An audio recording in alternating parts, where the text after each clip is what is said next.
Hi guys, and welcome back to the channel, and welcome to another video. Today we're going to be checking out some openings from the, I don't even know what season we're in, so I don't know what season we're checking out. I'm going to be completely honest. Time has got away from me. It's been too long. But yeah, I'm very excited to be back. I'm very excited to be doing another stream today. We're here. Pinecino has brought the openings that we're going to be checking out. He's brought some information attached to them as well.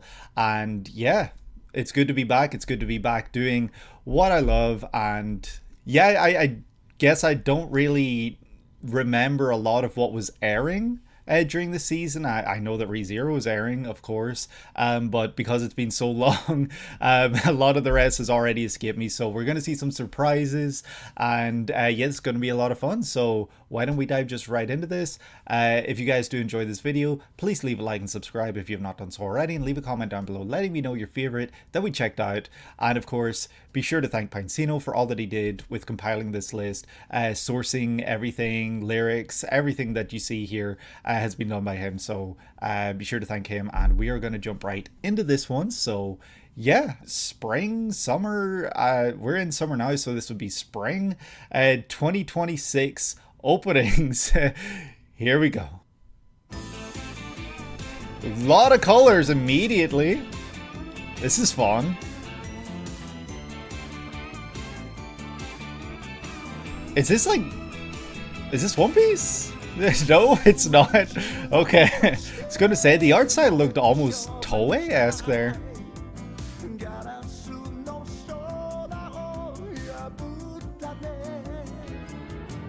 The coloring and everything looks incredible here.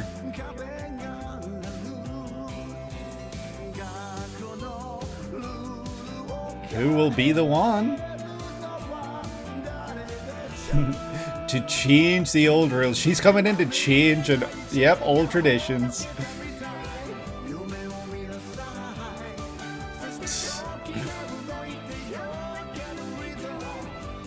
It's got a good looking cast though as well, like they look fun. The pink hair is just such a cool look as well.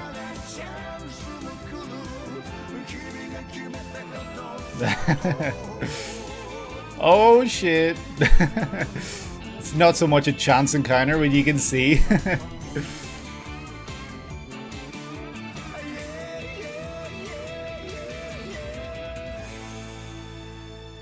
That was a really fun opening.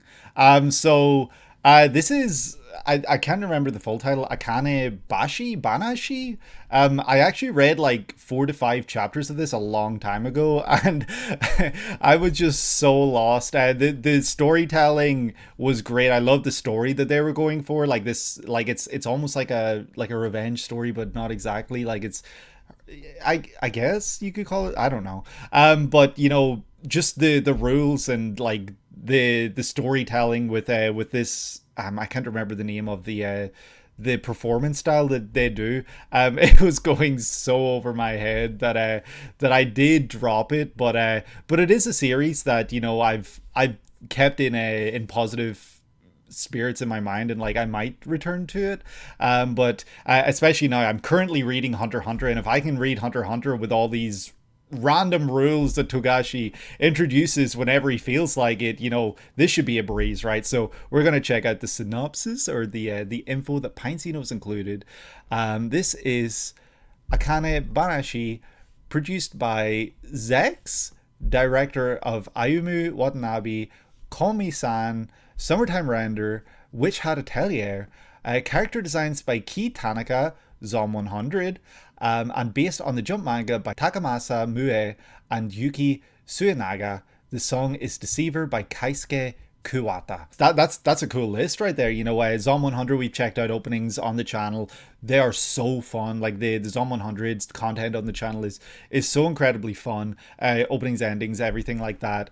Witch Hat Atelier, I've heard great things about. I've read one whole chapter of it. I have the first volume out there. I just haven't got around to reading it. There's so much that I want to read that I just haven't. And I have read one chapter, and I was like, damn, this is really good. And I don't want to read anymore until I have like several volumes of this so that I can just dive right into this. And And sadly, I still only have volume one, so I have still only read that first chapter. And then, of course, Summertime Rendering, a series, Summertime Rendering. It's one of the series that's been very high up on my list of things that I want to check out because I love the mystery aspect that it seems to be bringing. I don't really know much about it. It's one of those series that I didn't learn anything from the opening or ending, really, but it was just so fun. So, hearing all these series that have people attached to both this and those series, it's got to make for an incredible series, of course. So Akane has always been enraptured by her father Turu's rakugo, a form of theater that combines traditional storytelling and stand-up comedy. Turu hones his craft tirelessly and takes a promotion test in hopes of ascending to the highest rank of rakugo. Despite a stirring performance, Senior Master Isho Arakawa dismissed his act and expels Turu from the art form, shattering his dreams. Shocked and fueled by vengeance, Akane takes up the profession to prove the worth of her father's rakugo. That's exactly what I remember. Like, that doesn't spoil anything for me because that takes place in like the first chapter, I believe. This was your anime of the season in a very competitive season. That's crazy because I know that this was a very stacked season of anime. So like that's so good to hear. Like, I'm very glad to hear that because I know ahead of the season, this was one where it was like, is anyone going to pick this up? Is it going to be shunned because it wasn't being picked up by like Crunchyroll or something? I can't remember. There was something like that. So I'm very glad to hear that you enjoyed it a lot, and I hope that others did out there too. To talk a little about the opening. They talked about changing the rules within the opening song, and I guess that ties into Akane as well. She's going out there, this very traditional style of play storytelling, where for the most part you just sit there and you tell the story, you embody these other characters with your voice and everything like that, and your mannerisms. And she's going out there with dyed hair, which is very modern. It's not something that you would see. Like, she probably looks so out of place, but the acts and everything that she puts on, I'm sure, are absolutely top notch. They're right up there with the best of the best. And that all comes back to her father. She learned a lot from him. She loves his performances, and she wants to go out there and prove that his performances are worthy of being at the top rank. And that's what she aims to do here. I can't remember if her father is even still alive by the time she's doing all this. I feel like there was some murkiness around that.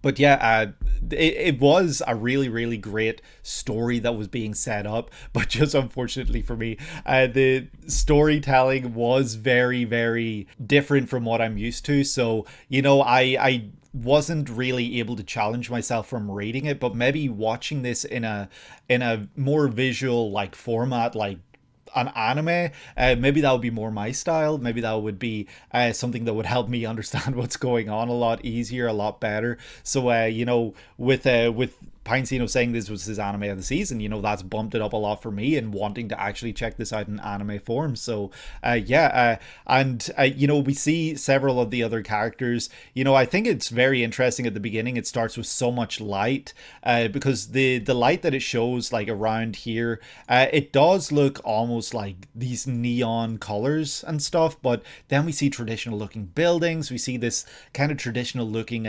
tapestry art, if that's what you would call it. And then we see like all of this, and I don't know, like just something about the way this looked.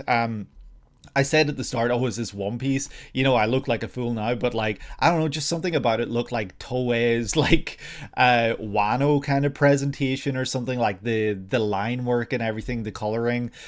So that's why I said that. And then obviously like we go on and we start to see her walking very modern looking next to all these like traditional looking villagers. It's like she's walking through history and she's going in the opposite direction. She's challenging history, she's challenging tradition, and she is walking the opposite direction in order to do that, and she's going to get to her goal. And it's a very, very great opening of presenting this kind of modern versus traditional kind of idea. And it does that throughout the entire opening. It shows her literally challenging this. And I think it's really cool as well that we see her on her little pillow, because this is the pillow that she would like kneel on and tell like these traditional stories, tales, everything like that.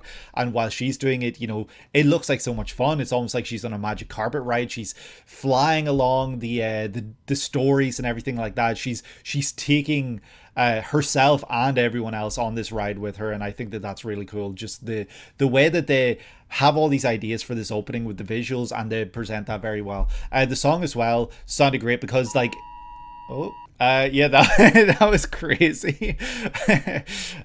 Sorry, let me just recompose myself. I was not expecting that. The song as well, you know, it reminds me, the singer's voice, it actually reminds me a lot of Kaguya. I can't remember the Kaguya singer's name, but you know, he did like all three openings, I think it was. It reminds me of that, with like this almost kind of half jazzy feel to it as well. Like it's just a really fun, like almost flirty kind of opening. And it's just really cool seeing the way that these others are also presented here, because they do look like a fun cast for the most part. And she looks like she's the one that stands out the most, which is very telling when she's standing alongside all these others. And then of course right here, I don't know, she's looking almost Buggy the Clown-esque. But yeah, I think that might do it for this opening. This was an absolutely incredible one. Such a great fun way to start off this video, and I hope that you guys enjoyed this. Let me know if this was a series that you guys enjoyed as well, and I think we're gonna jump into opening number 2. So yeah, let's go. Here we go. Okay, let's turn the quality up. Sorry about that. I don't know why it's such low quality. That's better. Nippon Goku. I don't know. There's something before that. Goku. Voice sounds familiar. This looks so cool. Like this looks so unique.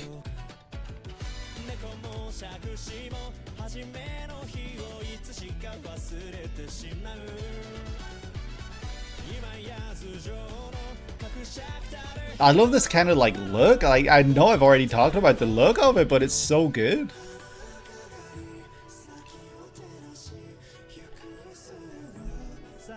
Wow. Like, yeah, this looks straight out of like color pages in a manga. Like, this is incredible. It's like reminding me of Golden Kamuy in a strange sense.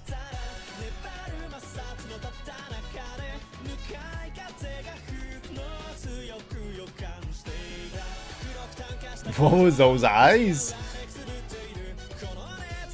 Huge cast of characters here, holy.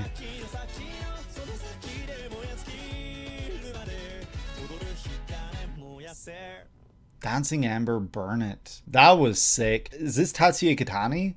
It sounds like Tatsuya Kitani. So Tatsuya Kitani obviously did opening 1 for season 2 of JJK. That's how I know him best. But let me just find a frame to pause this on. Right here will do. All right, so this is Nippon Sangoku, produced by Studio Kafka. I have not heard of Studio Kafka before, I don't believe. So is this a new studio, or is it just a studio that we haven't checked out in the channel yet? But yeah, what an incredible introduction to a new studio, perhaps, for me.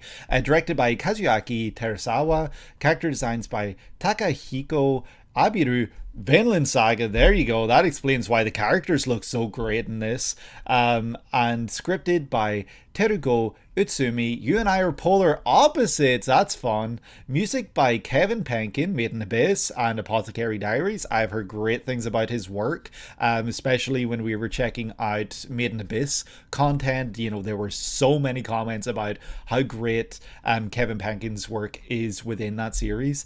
And based on the manga by Ika Matsuki. The song is Embers by Tatsuya Kitani. I knew I recognized the voice. I almost actually I was like, is this Tatsuya Kitani, or is it I can't even remember, Kickback, Chainsaw Man opening 1.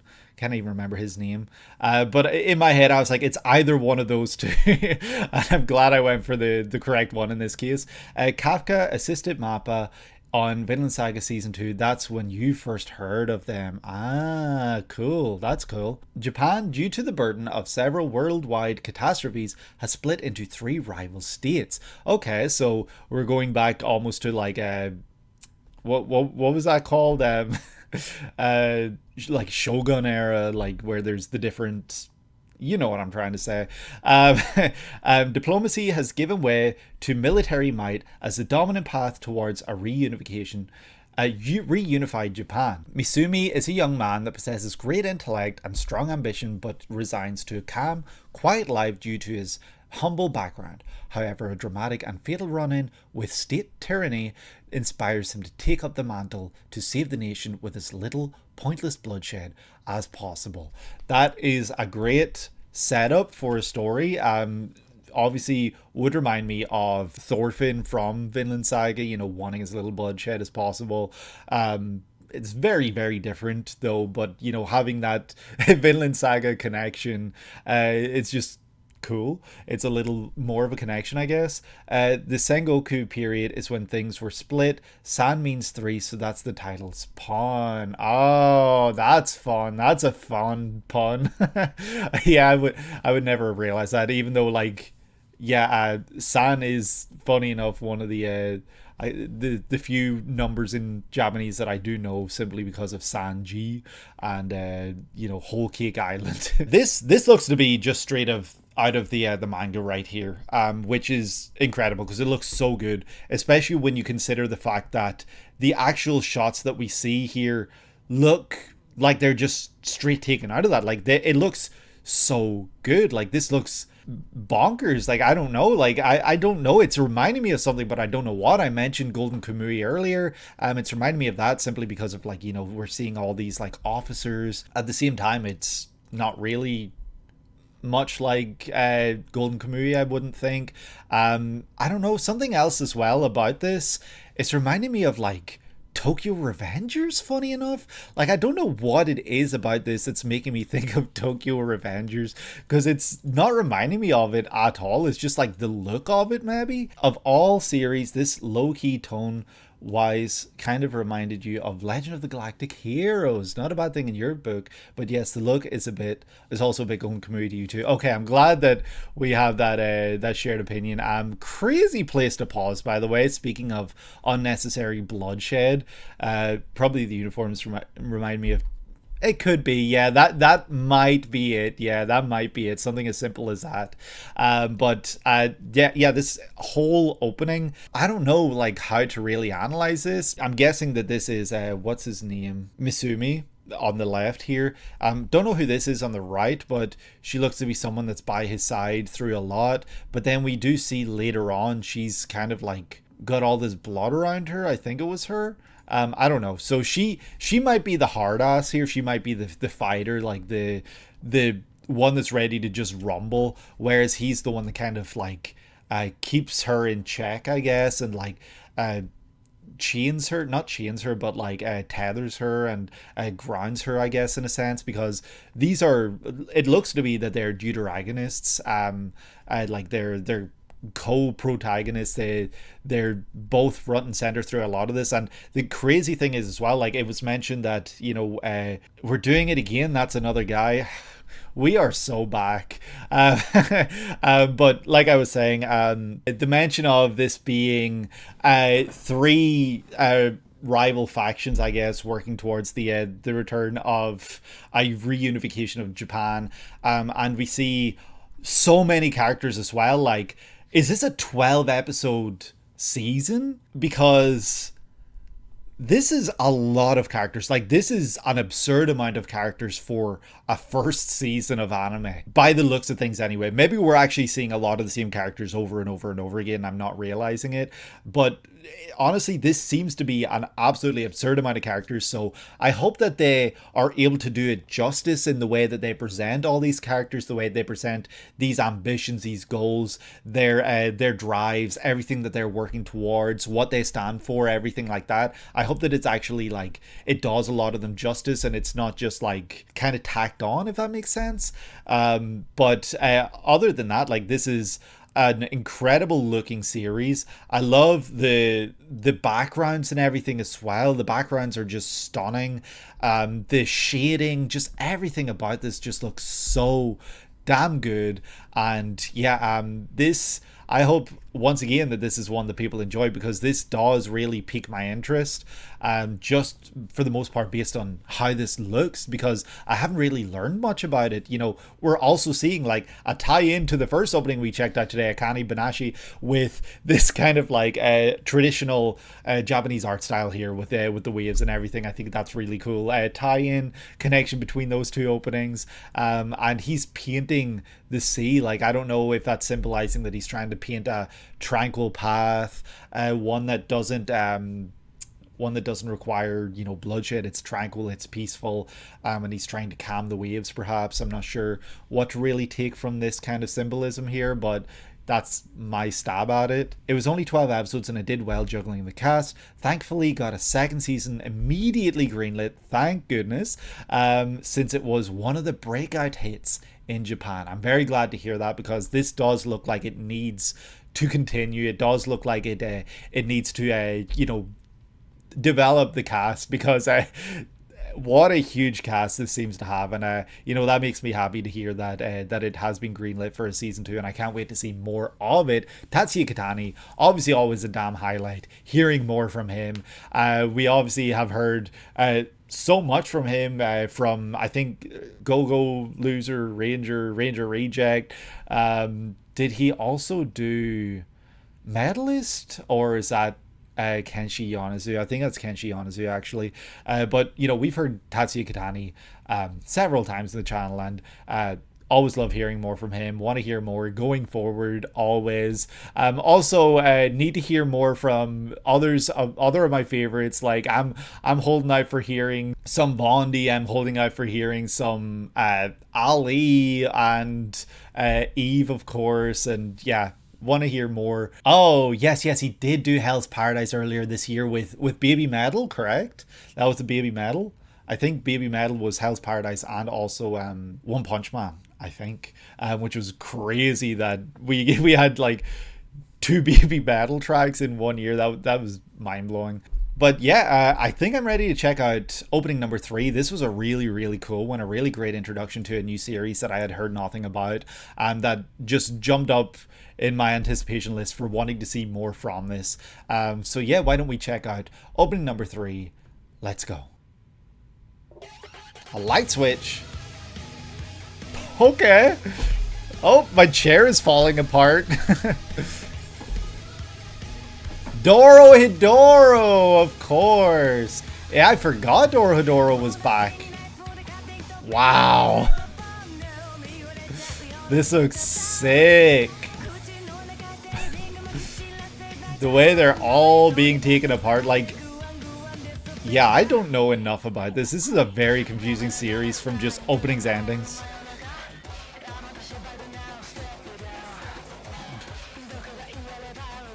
Like, is everyone just created in a factory? Because there was a lot of factory presentation in the first opening and endings.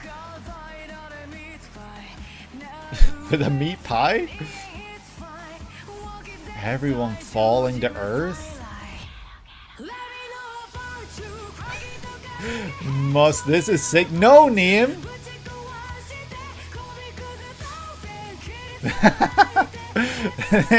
This looks so fun. Not the shrimp tempura. And yes, there was food symbolism in the first opening too, yeah. Mappa. Damn, this looks so cool.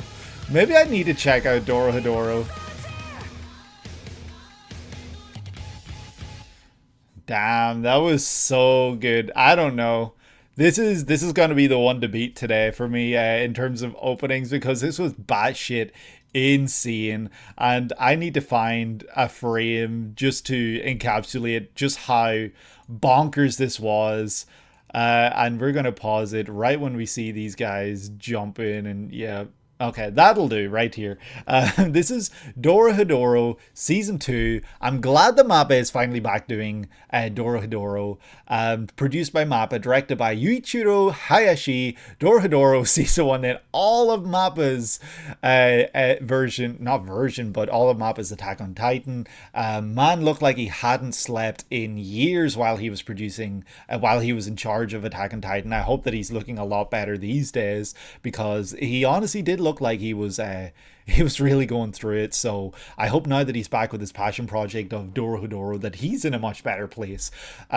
Sorry, ramble aside. Character designs by Tomohiro Kishi, also season 1, and then all of Mappa's Attack on Titan. So it sounds to me like a lot of the same team is returning here, which is great. I'm sure that this is a big deal and something that they've been wanting to get back to. World design, that's crazy. I've never heard of a world design role before, so that just goes to show how much they put into the way everything looks. And going based off of this opening alone and what I remember from the first season's opening and the endings that we checked out, the world design looks absolutely incredible. It's like almost industrial apocalyptic, if you want to put it like that, where everything just looks insane. By Shinji Kimura, Akira and Angel's Egg.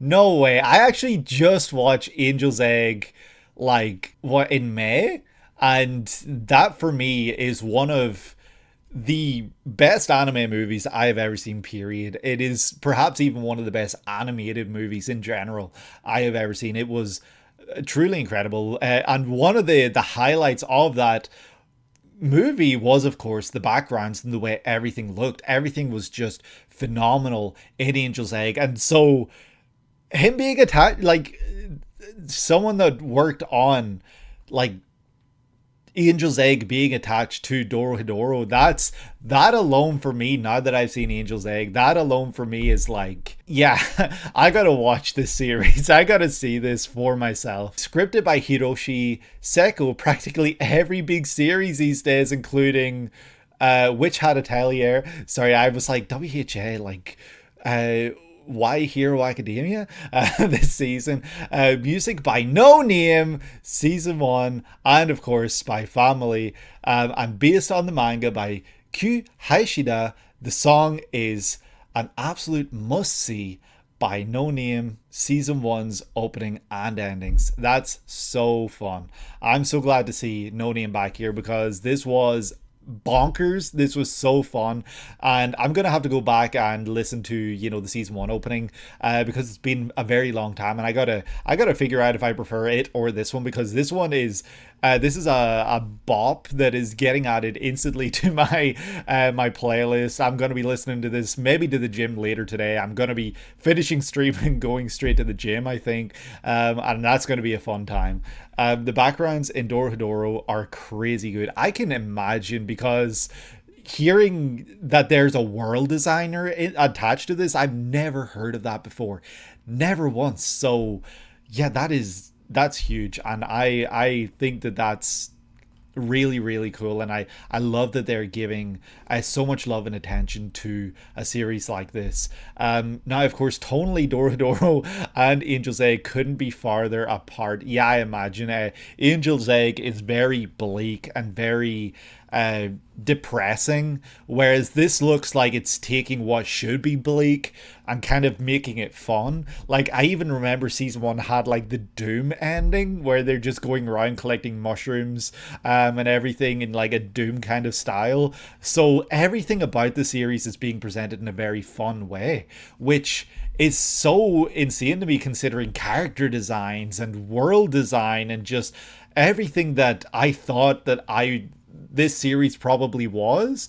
This actually looks to be completely different. There's a lot of mention of like trash and sludge and all this like stuff, like step in as a pinch hitter with a meat pie, strike it. Like, it just sounds like No Name had such a fun time just writing the lyrics for this. It sounds like they had a great fun time making the song as well. It looks like Mappa had a great time creating the visuals for this, because they did not hold back whatsoever. Even I think this is our main character right here on the right. Well, you see her face here on the bottom right. I don't know if you would call her a heroine. I don't know what her deal is, but from what I understand, she would be like the main character, I think, and the lizard guy. And she, like, I guess, I don't know if this is literal in that humans are like what we think are humans from looking at this are kind of like amalgamations of body parts and things put together, because we see like people walking around with like weird head shapes and everything. So that's a side character? No way. I thought she was the main character based on like the first opening. Like the first opening follows her almost the entire time. No, that's okay. Well, a key one. Well, that's crazy. I truly thought she was the main character in Dorohedoro from when we checked out the opening and those endings. That's insane. But yeah, I don't know if this is telling us that all people that we see are amalgamations, they're put together, or maybe it's kind of like a metaphoric thing where like people are put together based on like their experiences and stuff like that, and who people are is what they're made up of, and a lot of what they're made up of is their experiences, stuff like that. I don't know if it's kind of metaphoric in that sense or what. Two different women? This is not the same girl from the first opening? Oh my god, I'm just gonna stop before I sound crazy. Like I was saying, we see several people in Dorohedoro with weird shaped heads, and there's a lot of symbolism of factories, and we saw that here where people are being split and put together. Their heads are being put on different bodies. Then we see people like tempura shrimp guy walking around with tempura shrimp head. So I don't know really how to interpret the world of Dorohedoro. I don't know if it's that people, when they die, their bodies are infused with some kind of like I don't know if you'd say like magic or chemical, something that brings them back to life. If maybe there's this big evil industry, and maybe this is like anti big farm, like big pharma. Maybe that's the whole point of Dorohedoro, and the factories kind of represent that, and the way that they use people and bodies and stuff like that. I'm going off the deep end now because I've got nothing to back that up. But I don't really know what the series is or what it's about, and I think that's one of the most appealing things to me. You will say watching that character in the dub was trippy for you because she has the same actress as the MC of Cyberpunk, which you just finished before watching. That's cool. I'm not too far off, really. That's crazy. Okay. But yeah, it looks like they've created like zombies, that are just like obedient. And I don't know if this is like the head guy because, he's the one that's leading everyone, and, he's DJing this whole thing, and everyone's just like dancing to his commands, basically. Dancing to his beat, you could say. It looks like that's kind of what it's going for here, and yeah, it's just such a fun looking, crazy looking series. I don't know what more to say about Dorohedoro other than damn, I gotta check this one out. And I wonder if they kept up the tradition from season 1 where there's like a different opening every episode, or a different ending rather every episode. We're not checking out endings today, so we won't know right away, but I think there was like a different ending for every episode in season 1, and we only checked out like 3 or 4 of them, so there's several endings that we never actually checked out for Dorohedoro. And maybe one day we'll actually do that, but I think for now maybe actually Dorohedoro would be a great candidate for a Halloween series to check out when we get to October. Just throwing it out there, when it comes time for me to be like, hey guys, what would you like to see me check out in October? You should probably say Dorohedoro so I have an excuse to watch it on the channel. But yeah, I think we're maybe going to check out the next one. We're going to check out opening number 4. This is the opening for me so far for this season. Such a great one, so great visually, so great, like the song as well. Everything about it was just an absolute masterpiece, and it both tells you a lot but also tells you not very much if you don't know much about the series. So I think that was really great as well. So let's check out what we get in opening number 4. Here we go. Let's fall in love. Let's just dance it out. Oh no, the heartbreak. Oh, that looks very much like the first volume, I think, for the cover. This is a Go For It Nakamura, I think it's called. Very, very cute looking opening as well. Love this.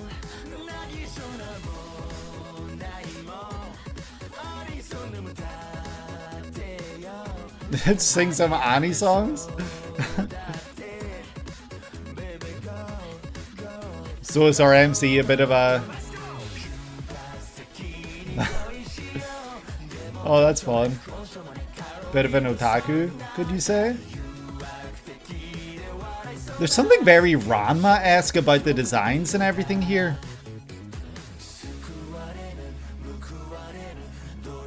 Maybe it's just the way like the floofiness is done in the front of the hair. Damn, he's sinking into despair. No! I just want to cleanse his heart.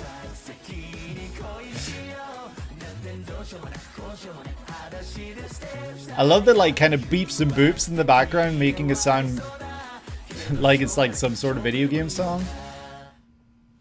Guess I'll go for it, Nakamura-kun. What did that say? But hey, I guess I'll just crack a silly joke instead. That's actually heartbreaking.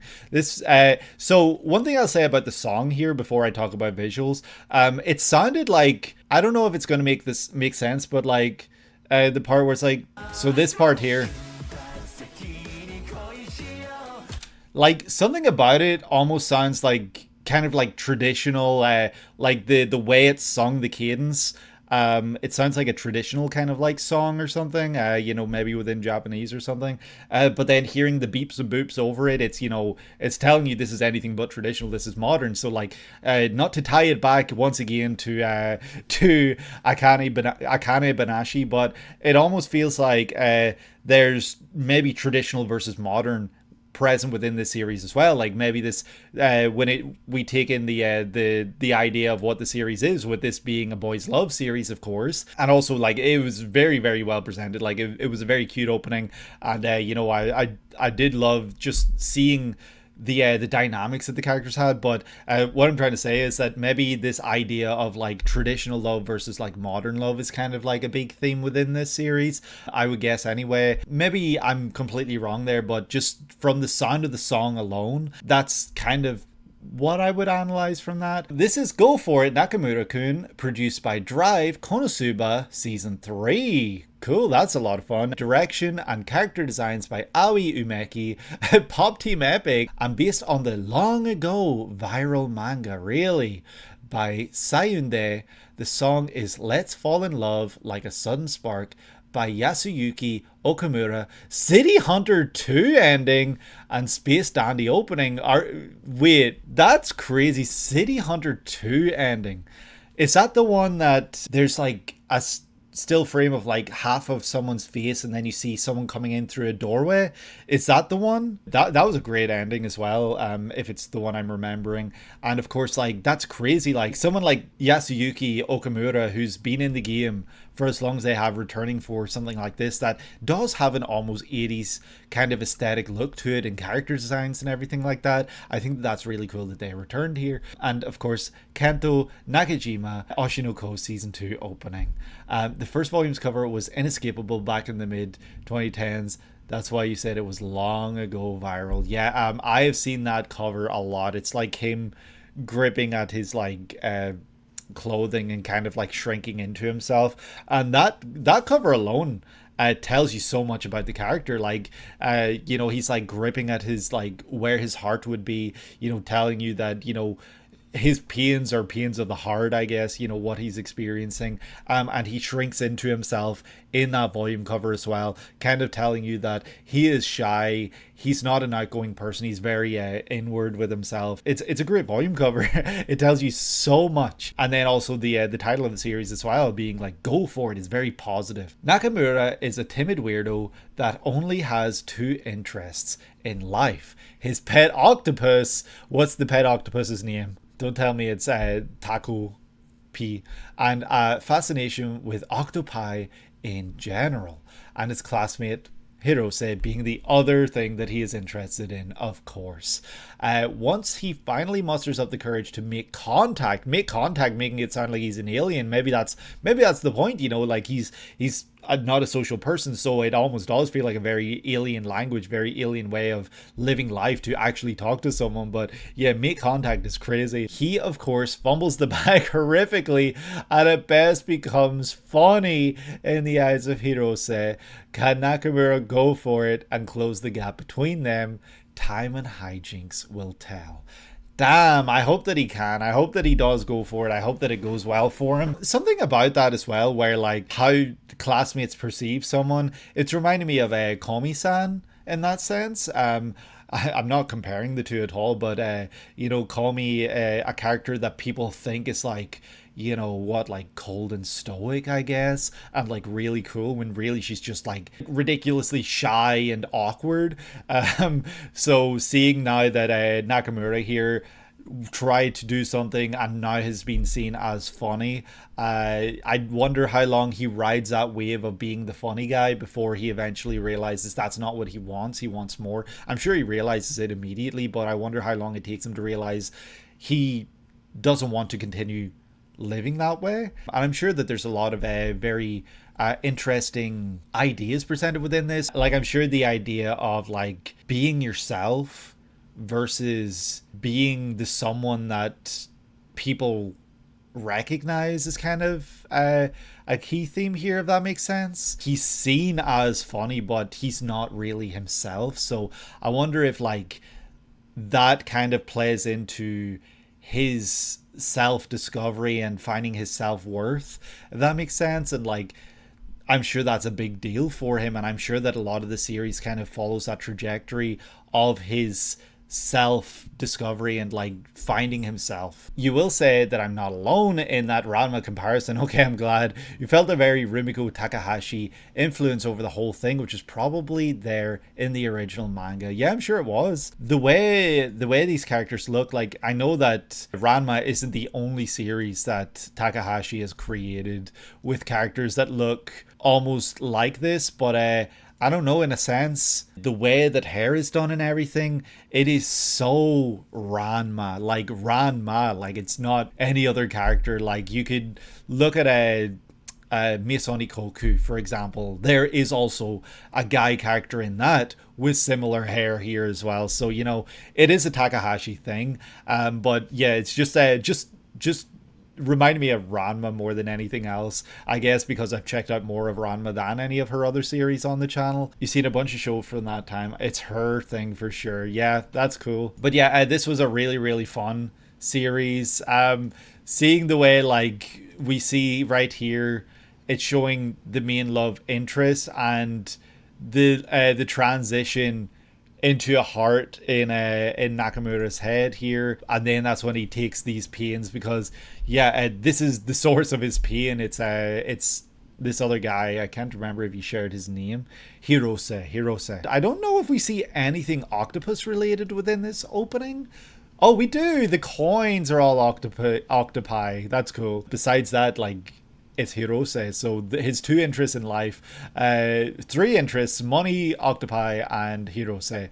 Not being serious about the money part, but they were on coins. I wonder if Hirose is actually also gay, because he's shown here blushing when someone else is touching his chin. Like, I don't know if this is another guy making a move on him, or if that's not the case here, but maybe Hirose is also, like, just a more confident version of Nakamura, I guess. I don't know. Oh, that's an in-universe manga, really? Yeah, okay, that's fair enough. I guess, I don't know. I just thought with the similar looking hair that was maybe Hirose, but I guess not. The girls as well, like, I think it's really cool that, we see some of the greater cast here, because we, like, it's set within, like, a school for the most part, so I'm sure that that's going to be a big part of, like, the interactions with other classmates, etc. Also, apologies if you hear the rain outside. It's very heavy right now. Oh, it's an in-universe manga that Nakamura tries to use as a guide. Oh no.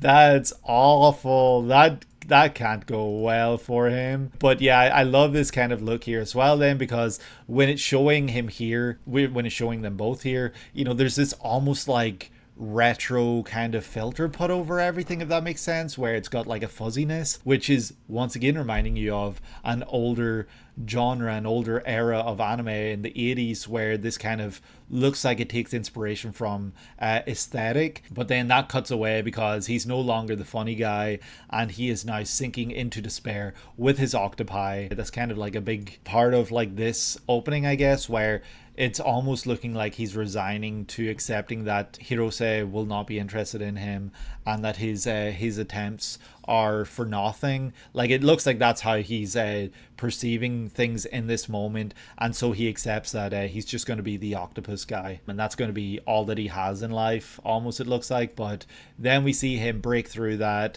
The song breaks through as well, and he charges forward in his car, being the silly funny guy, running in his bare feet, of course, with cheerleaders of octopi alongside, just cheering him on. And we see him approaching Hirose, the big heart in the background, and him looking up because, yeah, that's probably how he sees it, where Hirose is on a pedestal for him and he's looking up to him at all times. I wonder if this is a series that kind of warns against the danger of putting someone on a pedestal, if that makes sense. I don't really know how to develop that concept, but I wonder if that's kind of what happens in the series, because he very clearly has put Hirose on a pedestal, and I wonder if by the end of the series he realizes that, I don't know if that was a mistake or something, or what happens, but yeah, I hope that by the end of this he's happy, and I hope that he gets his goal at the end, and I hope that he goes for it, and I hope that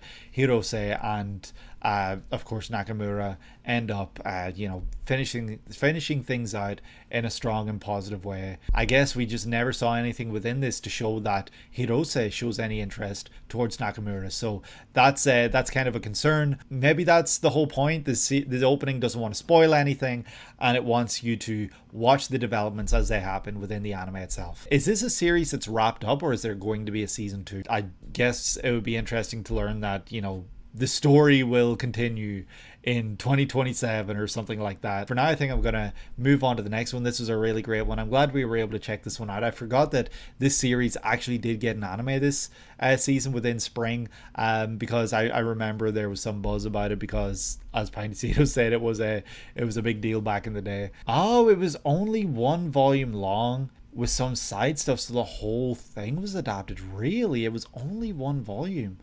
That's crazy. So how many episodes was this? This is essentially a one-shot then. Well, in that case, if the entire series is developed and in anime form already, I hope that there's a positive, good outcome at the end of it. Yeah, I think we're ready now to check out opening number 5 and see what we get in this next one. Here we go. Love the jazzy feel immediately. What is this though? Sounds like something that would fit into like Cowboy Bebop. Artists! You're so bad. Live!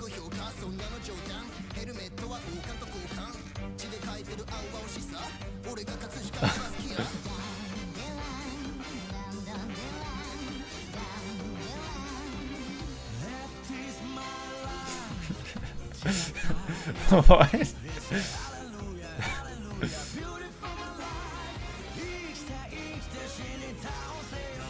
Live to the very end. Twilight enters me.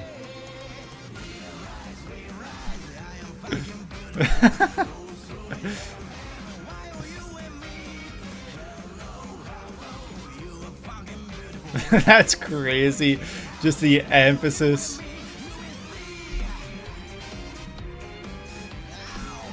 Just broke through to smack him. Is this another romance?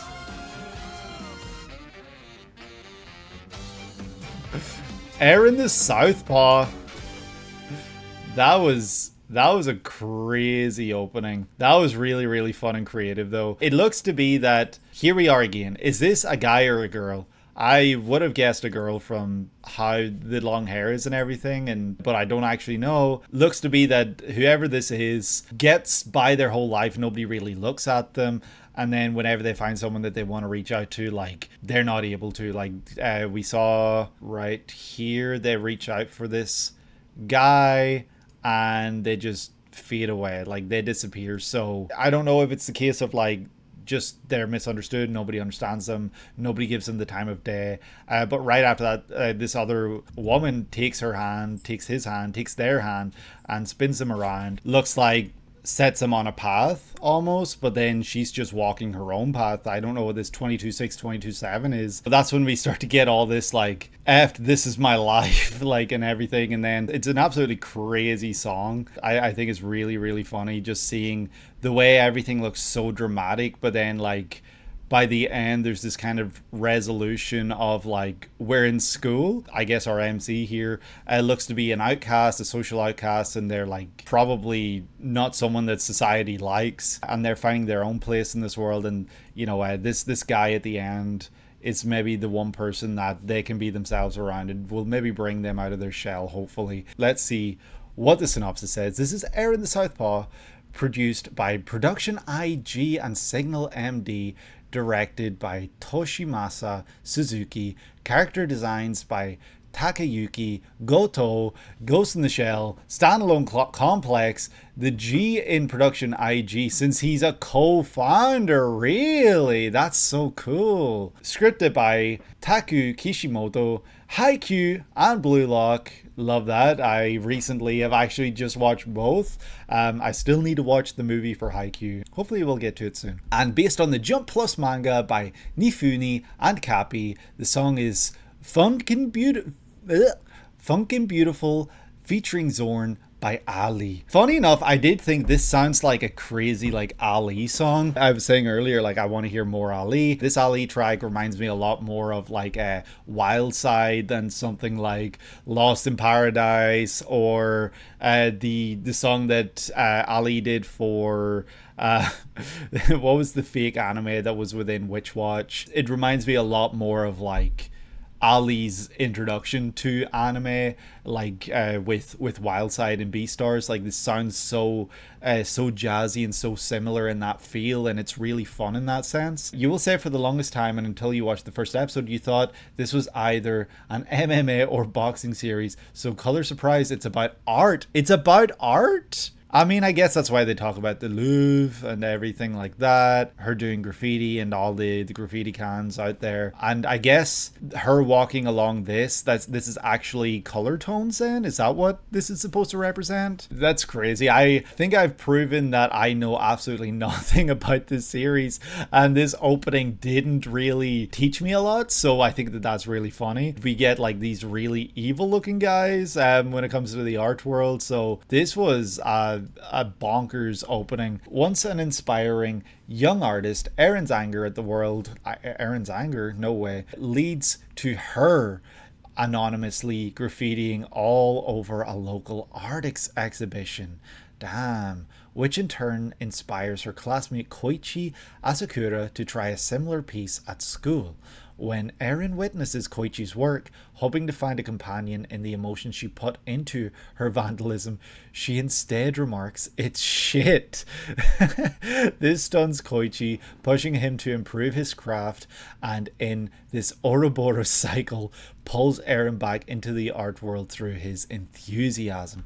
That's a really fun concept for someone who's given up and frustrated with like the world that gave up on them. Like they gave up in a world that gave up on them, if that makes sense. Like Pinecino said, it's like an Ouroboros cycle. To then be pulled back into this this world because of their attachment to something that's happened. And here, like were they caught? Did Erin get caught when she graffitied all over and like vandalize this exhibit, because I can't imagine she didn't spend some time in prison or something for vandalizing art. Koichi, you know what's really funny? Eren and Koichi, both characters voiced by Yuki Kaji, of course. Eren, Attack on Titan, Koichi in I almost said Dandadan, Koichi in JoJo. So that's a really funny like coincidence. But yeah, I wonder if he actually is like super like into all this art, and they kind of like feed off each other. Like while she becomes more optimistic, he becomes more pessimistic. Or I imagine if his optimism kind of bleeds into Eren more so than the other way about. Because I'd love to know like the true dynamic of these characters and how that plays out throughout the entire series. Because yeah, the fact that she literally goes to see this thinking like, oh, finally someone that I can share some companionship with, someone that feels the same way as me, to just then be disappointed by what you see. That's got to be crazy, and that's got to hurt, especially for Koichi, who then maybe starts to spiral and wants to improve in order to prove himself to her. Despite that synopsis and the ending shot in school, the majority of the show is about the true horror of trying to continue your art dreams into your 20s.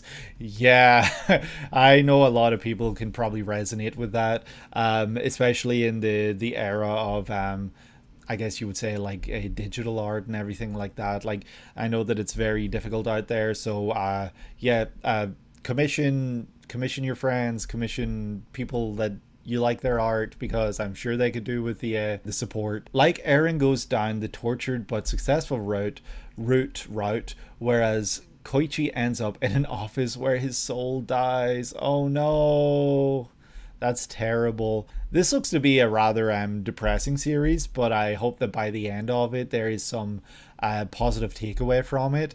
Like the way you're describing that they're successful versus in an office, like that's reminding me a lot of a completely different series, by the way, but also a movie I watched in May. 100 meters. Sounds like you could be describing the two main characters in 100 meters right there. So yeah, I wonder how this plays out in that sense. Like it looked like there was some kind of villain like group maybe, but then I wonder if that's just the way they're perceived. Like they're not necessarily evil, but it's Eren's way of perceiving like this world, and like she sees these people as evil. She sees what they do as evil because they did not accept her, something like that maybe. You will say this is one of your favorites this season, whereas many others hated it. Like worst of the season hate. Really? That's crazy. Especially with an opening like this where you've got Ali putting so much emphasis on the word funkin. How could you hate this? Even if you just load up the episodes weekly for this opening, how could you hate this series? But I'm glad you really enjoyed it, Pinecino. I hope that in the comments we'll see some others that enjoyed it as well and want to share their love for the series, because I'd love to hear it. Yeah, I don't really know if I have much more to say about this one, because there's not so much to really analyze in way of visuals, so I think we're maybe ready to move on to number 6. So yeah, let's see what we get in this next one. Here we go. Oh, we're taking it down a bit, a little slower. Acoustic section, here we go.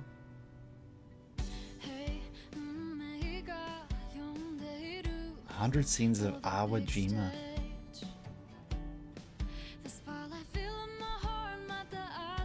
Damn, she's just disappearing very suddenly.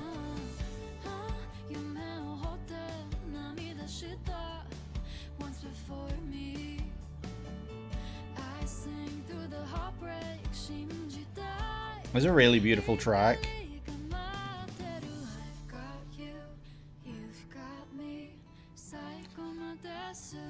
Something tells me this I've Got You, You Got Me is going to be challenged this series.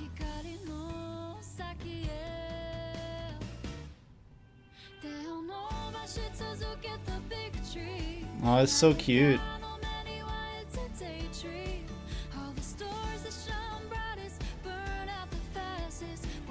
Oh wow, look at that. And they're wilting.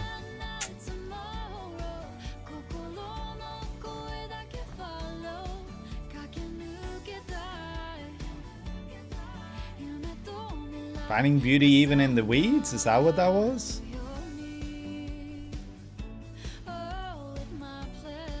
With my pledge. That was really beautiful.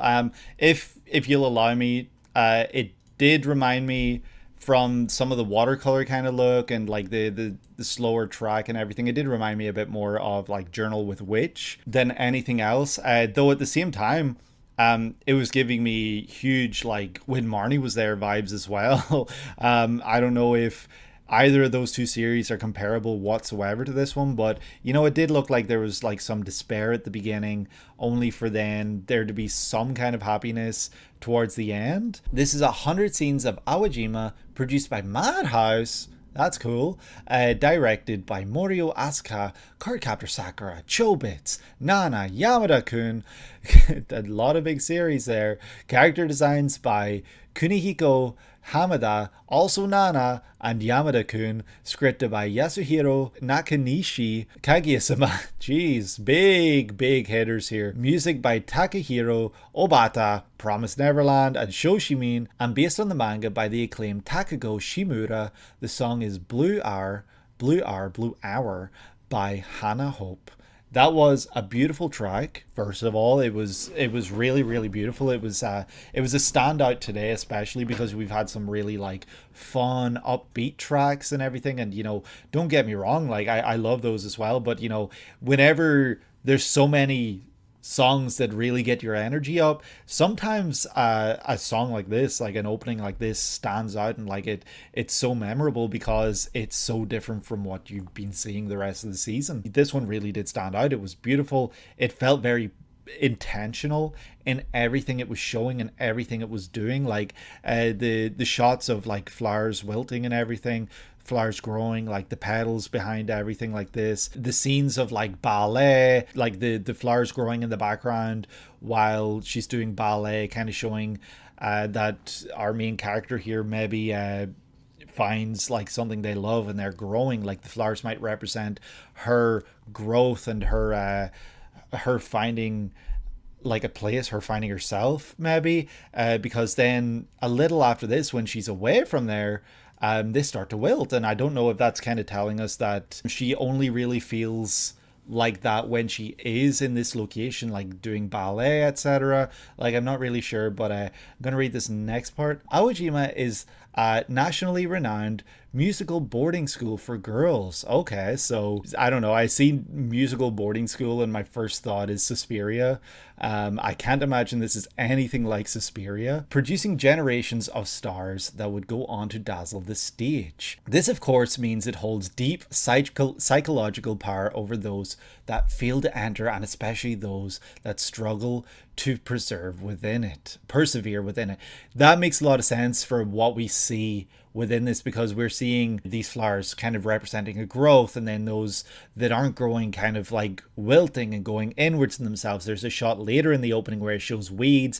Those weeds might represent those that aren't taken in, and you know, some people might look at these weeds and see like some kind of beauty, whereas like others just walk past it and they're not given the time to grow, they're not given the time to blossom. Like, they're just seen as like weeds that are kind of stepped over. Maybe that's kind of what that shot of the weeds later represents. This series follows the lives of various young women, alumni or otherwise, that have crossed paths and had their lives changed by choice or inadvertently by Awajima.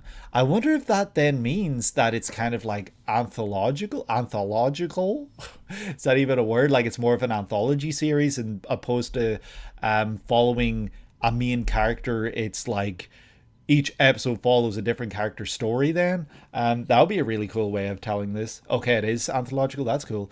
This, AiNA, and another coming up formed your triumvirate for favorites this season. I love to hear that. So AiNA, 100 Scenes of Awajima, and who knows what the third one is, your 3 favorites of the season. There's like dozens of them, to the point it was hard to keep track of at times for you. Yeah, I remember while this season of anime was airing, because I was in the outside looking in, almost like I wasn't even looking in, I was trying to be like as blind as possible to everything and anything and everything. I just remember like you were watching something like 20 plus series, Pinecino, so I'm sure like that's gonna take a toll, and I'm sure that if you're naming this as one of your favorites, then that's big news for it. But yeah, everything is beautiful apart from the scenes where it's kind of dark and bleak. I wonder if those scenes of it being dark and bleak are kind of telling you this other story. And you know, we also see the scenes here where things look older, like this might be like an alumni from like years past where things are like different from how they would be now. Like, I don't know, it just gives you the sense that you're seeing old and new. Question. So this opening, did you cut something out at the beginning, Pinecino, or is this kind of like a case where it bleeds in from the episode end of the episode? Because there's like little time of like, you know, just a black screen with the opening playing. Oh, okay, the episode bleeds into the opening. Okay, I love that. That's really cool. It does go across generations a lot. That's great. And I wonder then if we get some like a generational kind of like, I don't know if you'd say generational guilt or something, like families are pushing their children into going here that don't even want to, or maybe conversely, a parent that wasn't accepted really trying to push their child to get in here. Like, I wonder if there's kind of like stories like that. There's a whole lot, yeah. I can imagine.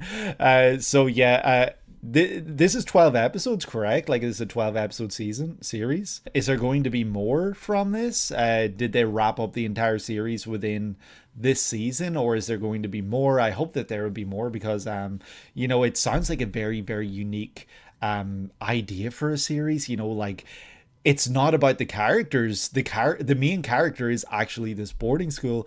And I wonder then if, for example, like, we're not going to be following specifically like students for every episode, but we might see the same teachers across the entire season, and they are kind of more so the main characters as well. You think they pretty much covered most of the manga? Gotcha. Well, you know, if there is still more, I hope that it can get picked up and they can finish, because you know, it'd be nice to have that wrapped up, that story, I guess. Besides that, the song, absolutely stunning, just like a lot of the visuals within this. And I hope that there's not all doom and gloom every episode. I hope that at points there's some like joyous, like there's some joyous moments, etc., and we see like characters actually happy, because yeah, it sounds like it's kind of like with the psychological aspect, you know, I did compare it to Suspiria jokingly, but to compare it to another movie that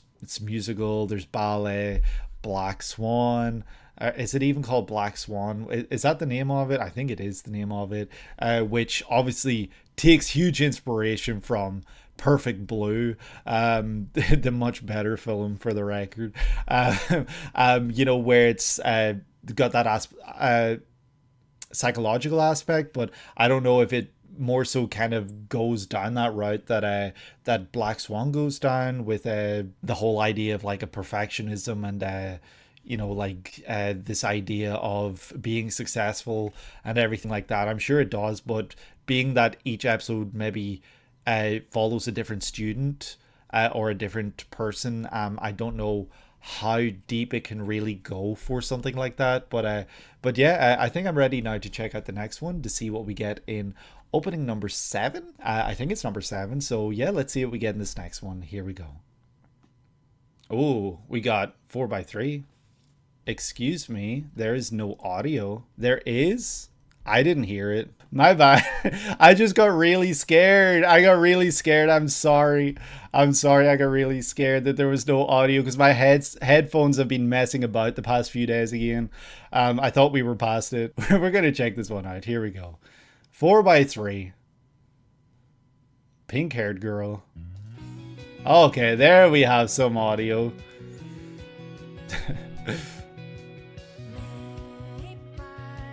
Botan, I don't have time to read that. Botan Kamiina fully blossom.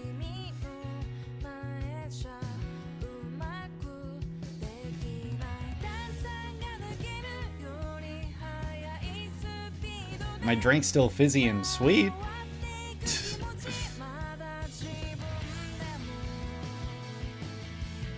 Hiding behind the flowers. Is this a girl band show? Looks like it should be. This looks very cute. I really love the look of this. Like this fuzzy filter as well in 4x3. So unique.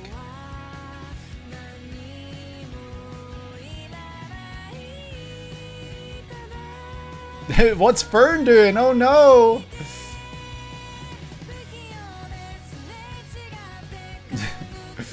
Oh, they're actually telling you the character names. I love that.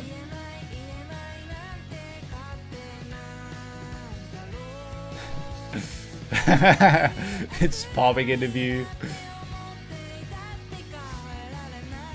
It really gives you the sense that this is like vignettes into their lives. Smoking gun. Yeah, that was really, really fun. Oh, and there it is again. That was really cool. Like anytime they do that, it's almost like they're like cutting the frame. Like it's kind of like a, you know, cut. This is Botan Kamiina fully blossoms when drunk. Okay, is this about the drunkard in Bochi? Is that who we're following here? Produced by Soigni. Excuse me for butchering the name. Directed by Takashi Sakuma. The character designs by Ko Yoshinari, a legendary animator and brother of similarly legendary animator Yo Yoshinari. Scripted by Yoko Yonayama, a sign of affection, ya boy Kongming, and based on the manga by He.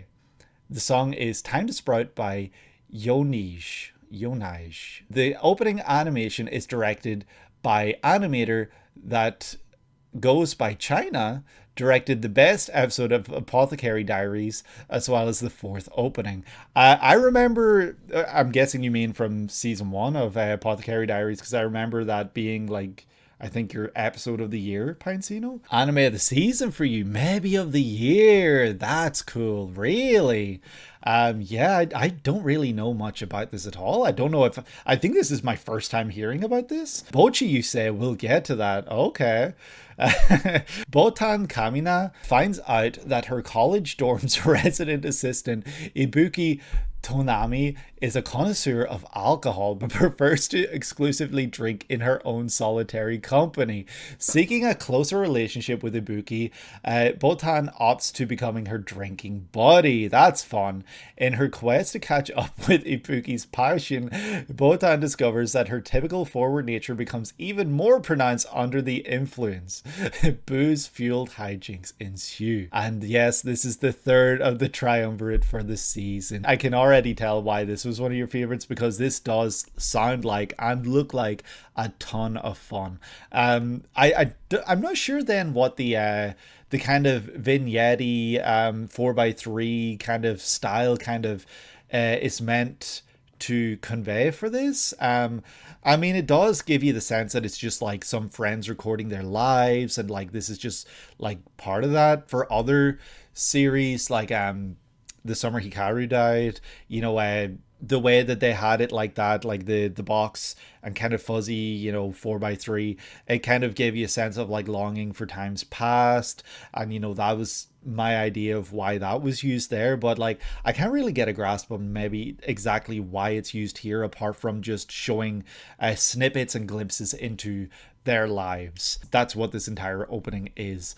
Botan Kamiina fully blossoms when drunk is an absolutely crazy title for a series, and a crazy concept for a series, and I think it sounds so fun. Like, I honestly, from the back, I did think this was like Bochi for a second, until I saw that there were two bows in her hair, and then I thought it was maybe a girl band series, because, you know, we were seeing a group of girls, and the song playing in the background was so great. Like, I love the song. I'm gonna be listening to it when I finish stream for sure. So I really thought that this was going to be a girl band series, so I'm very surprised that it wasn't. It's actually about a group of, I don't know, chain drinkers, like, I don't know. And yes, yeah, sorry. Also, You Will Not Lie, a Plus in your book is that the two main leads are voiced by Bocchi voice actresses, specifically Bocchi and Nichika, the yellow one. Bocchi, the pink one, and Nichika, the yellow one, of course. Worth noting that every episode is stylistically different.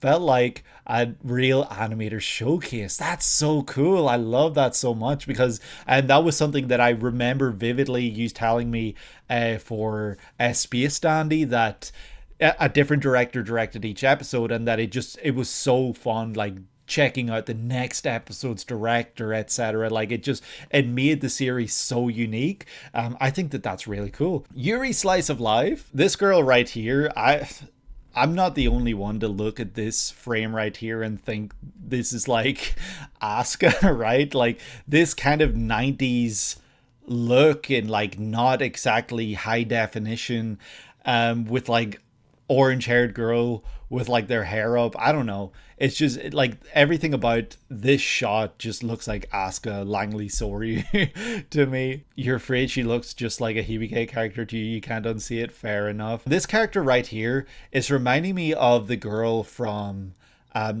character design, and this isn't to take away from anything. Remind me of the girl from Takopi's Original Sin, the blonde one. But is she the one that wants to drink by herself? Because she's the one that looks kind of like she's watching people from a distance. She's a bit standoffish maybe, and she's kind of like isolated, so it would make sense then if she's that one. But then we get to see like two purple haired characters, or are they the same character? I don't know. I don't think they are because different colored eyes. This one looks a lot like Fern drinking her Forester her Forester energy drink, purple flavor of course, for purple hair. Looks a lot like Fern to me from Frieren, which is just insane to see someone like that smoking. But yeah, I love the look of this. It looks very much like a vignette kind of presentation of their lives.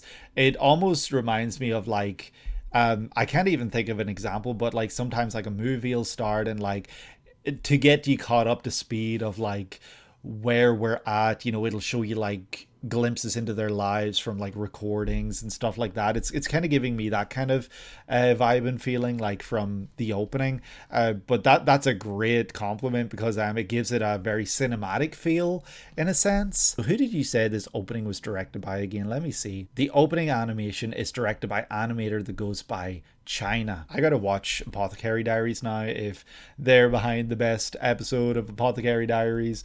And that Fern character's vice, of course, being smoking and referencing movies every chance she gets. Damn, Northern Lion, but make her an anime character. Make him an anime character rather. That would be fun because like I have recently been on a big like movie binge. I've made it my goal to watch at least 10 movies every month. I'm currently on 7 for the month of July. I've got like 9 days left or something to watch like 3 more. I should get there. It should be fine.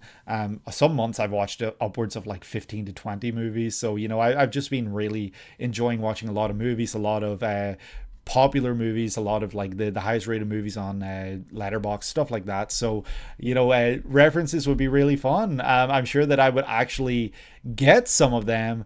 There was also anime as well. Anime, which you can look at it both ways. I watched like a bunch of anime movies, and I also watched a bunch of movies that were terrible. So anime, some of those movies being Mortal Kombat, Five Nights at Freddy's 2.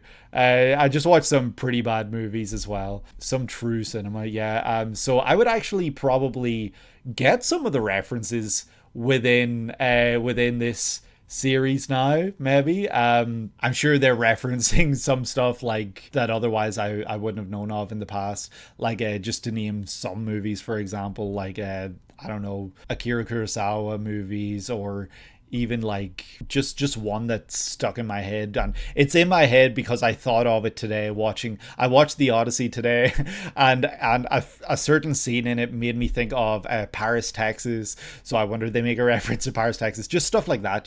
She can get pretty niche, to be fair enough. I probably would only get some of it then, but no, that's a lot of fun. And this opening seems to be a hell of a blast. And I love like the shots here where like the balloons are moving in the background in like a really kind of framey kind of way, because like I don't know what it's conveying, but it is giving me a little sense of unease, but it is also just a lot of fun. And yeah, I don't really know what more to say about this other than this looks like a great little series. I'm sure this is a lot of fun. The hallway cut is crazy good. Yeah, it really is. Probably like the highlight of the opening for me, this shot like right here, like this whole cut.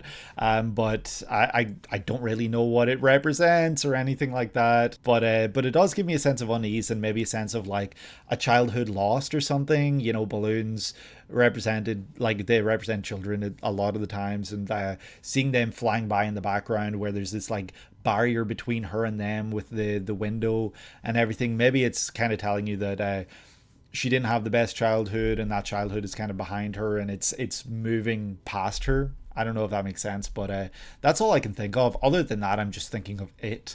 And I don't know if It is niche enough to be referenced as a movie for this. So yeah, I think I might be ready to move on to the next one. This was incredible.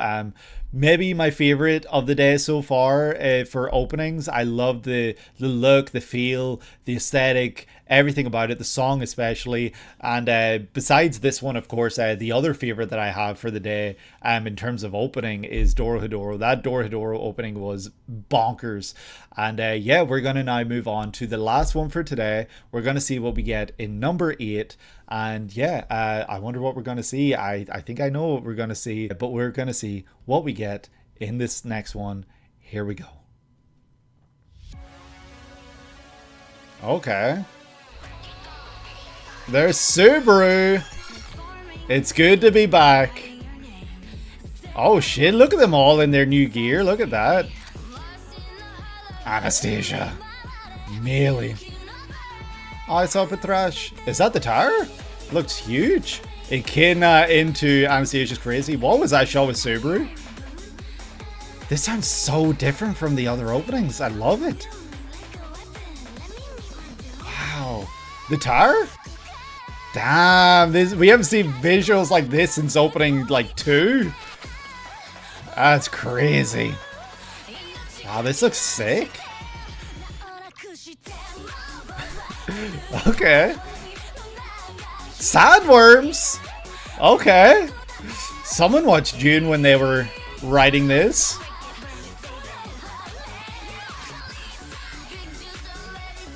Is that Shaola? Red hair? Sword? Is that the sword scene? Dragon? Sorry. Is that the tower though? These steps. Holy shit. Okay. Real life in a different world from...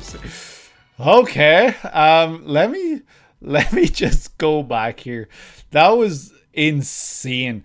That shot, like this whole segment, this whole cut of Subaru walking up these steps, like this looks like the manga drawing style, like these steps, or not the manga, the light novel. What am I talking about? Like, yeah, I don't know if that makes sense. Then into Subaru walking up here too, where he doesn't look defined. He looks like, I don't know if that makes sense, like in saying he doesn't look defined, but he sorry, I'm all over the place here. He looks scratchy. He looks half finished. The background looks like the Satella darkness that like grips at his heart anytime he's like about to die or something like that, for Return by Death. And then let me just play like this. Why is bro looking like Sukuna right here? Like this is a straight out of Shibuya Sukuna smile. Like what is happening? I don't know. This is insane. I have no idea how to interpret this section right here. I'm talking about this section because I just saw it, but there's so much within this opening that is just a lot. I miss so much not watching this season. I bet people went ballistic. Well, I get to catch up now. I'm very excited to catch up. This has been like it's been eating away at me that I haven't been watching this yet. But yeah, we see key scenes. I saw the scene of Subaru lying with his head on Emilia's lap. Scenes with Rem, of course. There's the scene where I think this is the scene where she smiles at him with the beautiful lighting in the background. Was that episode 15 of season 1? Or is it 16? I think it's 15, yeah. Krush, of course. Yeah, it shows so much of what came before, which I absolutely love, because in a way it's kind of telling you like everything that came before, that's nothing compared to what's to come. Like the fact that they're like showing everything in such quick succession, it's almost giving me a sense of unease, because it's like telling you like this is the story so far and we're wrapping it up in like 5 seconds, because we're growing like whatever this plant is growing, and it's going to take over everything. I even saw the rabbits there at one point. I'm pretty sure I saw Echidna at one point. There's and Beatrice, of course. Yeah, we're seeing everything so snappily that it's kind of scary, honestly, for what's to come, because it's taken away then when we see Subaru and it's showing a close-up of his head, because in a way like he's the only one that remembers every single thing that we just saw, because some of those timelines didn't actually follow through, some of them fell through. And yeah, so maybe this close-up of his upper face is kind of like telling you like this is the story so far for Subaru, and everything then that we see beyond this point is the story to come, both the show and the memes surrounding it, for the record. Okay, I mean, I know that I talked about it when I was watching the first episode, that I know that season 4 of ReZero, the first half anyway, is currently at number 2 on my anime list for highest rated anime of all time, which is insane in itself. And I wonder if that will remain the same when the second half comes out. Some people maybe aren't rating it until they see the entire product. We see Subaru anyway. I'm probably going to spend more time in this than some of the others, but at the same time I don't want to spoil myself. But it's good to see our girl Patrash. I did say that during the first episode.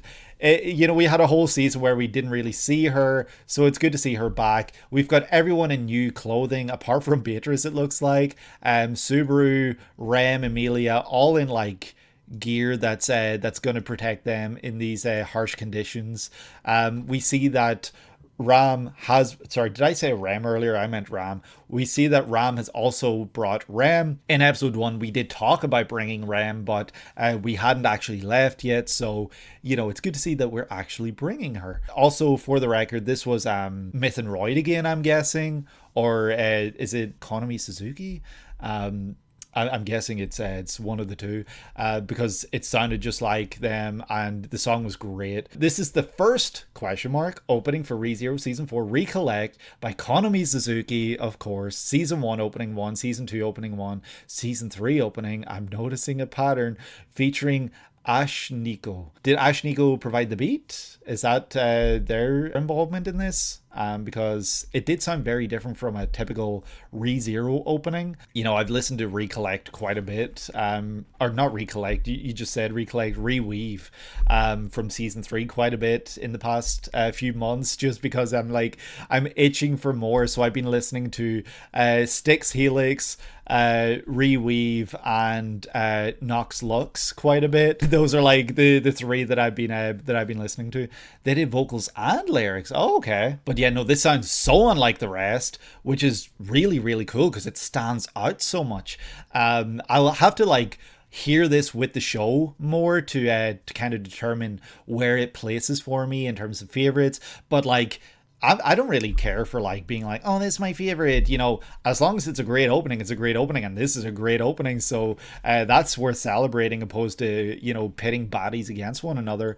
But yeah, Subaru with the glove on, I think that's really smart. He's covering up his I don't know what you would like his dragon hand. I wonder what we're going to see come out of that. I think that there's going to be more to come from this hand. I don't think it's just there for no reason. Julius, of course, standing behind Subaru, looking upset, but staring forward with like ambition, because yeah, he wants to have his knowledge like known again, like, or not his knowledge, his existence known again by others. Like, he is very unique in the sense that he remembers himself. Obviously, Subaru remembers him, but he's gonna have to work like from the ground up to be seen by these others again. And hopefully when we get to Shaola, we'll learn some things. And I'm guessing that was Shaola that we saw that was just in like a bikini, basically.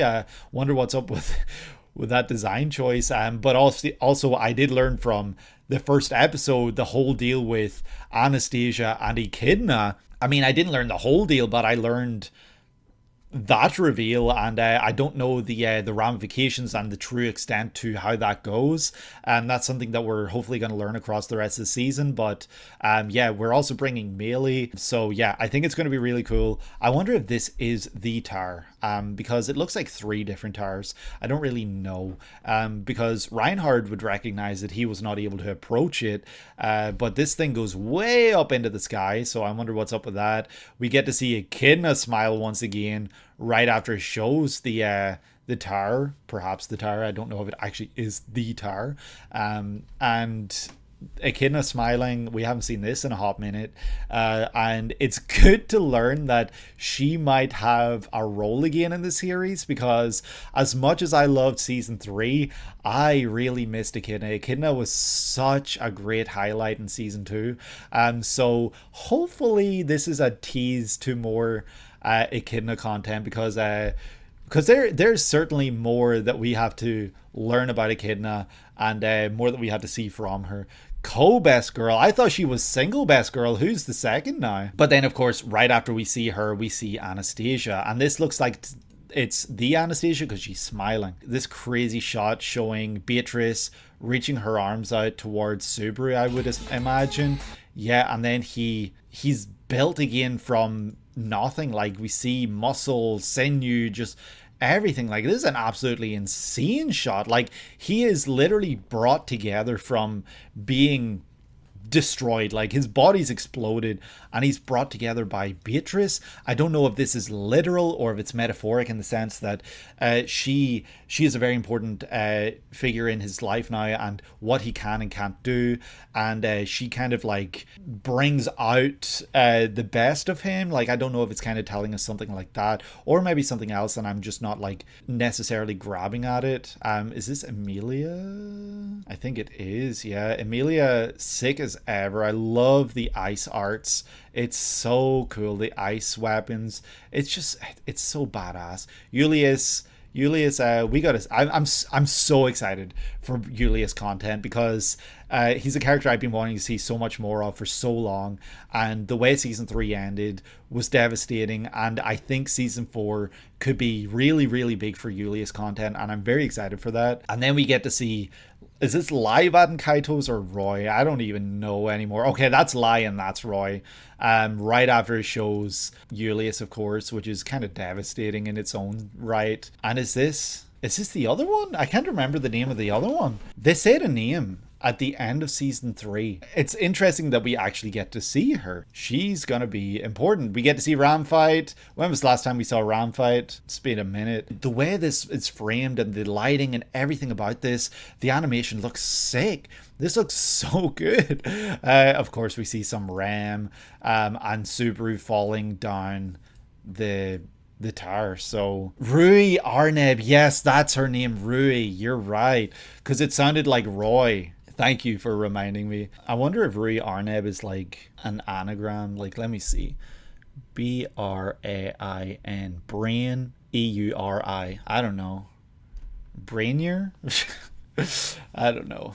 Maybe she's the brains. Anyway, we see Subaru thinking about Ram, because that's what it showed right before, and then falling down the tower. So it's no easy feat, and when it shows him like in like black and white, I don't know if that's him returning by death, because right after this we see him here watching himself die countless times, wearing his like season 1, 2, and 3 gear.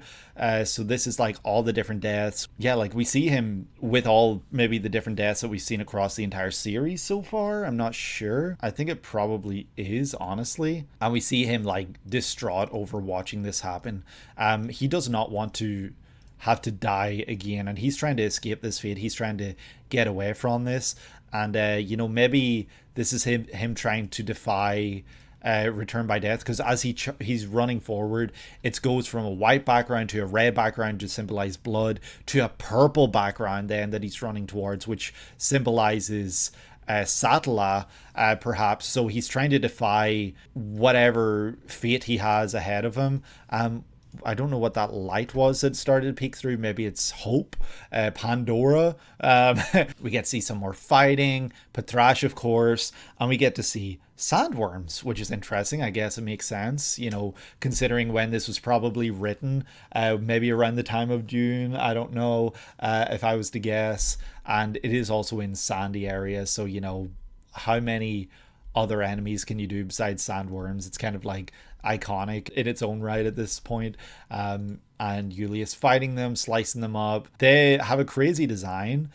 In a way, they're almost reminding me of like the Final Fantasy X sandworms. And yeah, it's really cool seeing everyone fight them. I hope that it's a big season for camaraderie and coming together, reaching our own goals. But then it looks like Subaru and Beatrice go forth themselves towards this tower. So I wonder if there's a reason only the two of them can approach it. Okay, so it does connect at the top. It does connect at the top to one thing. And this bird flies towards it. Don't know what that represents.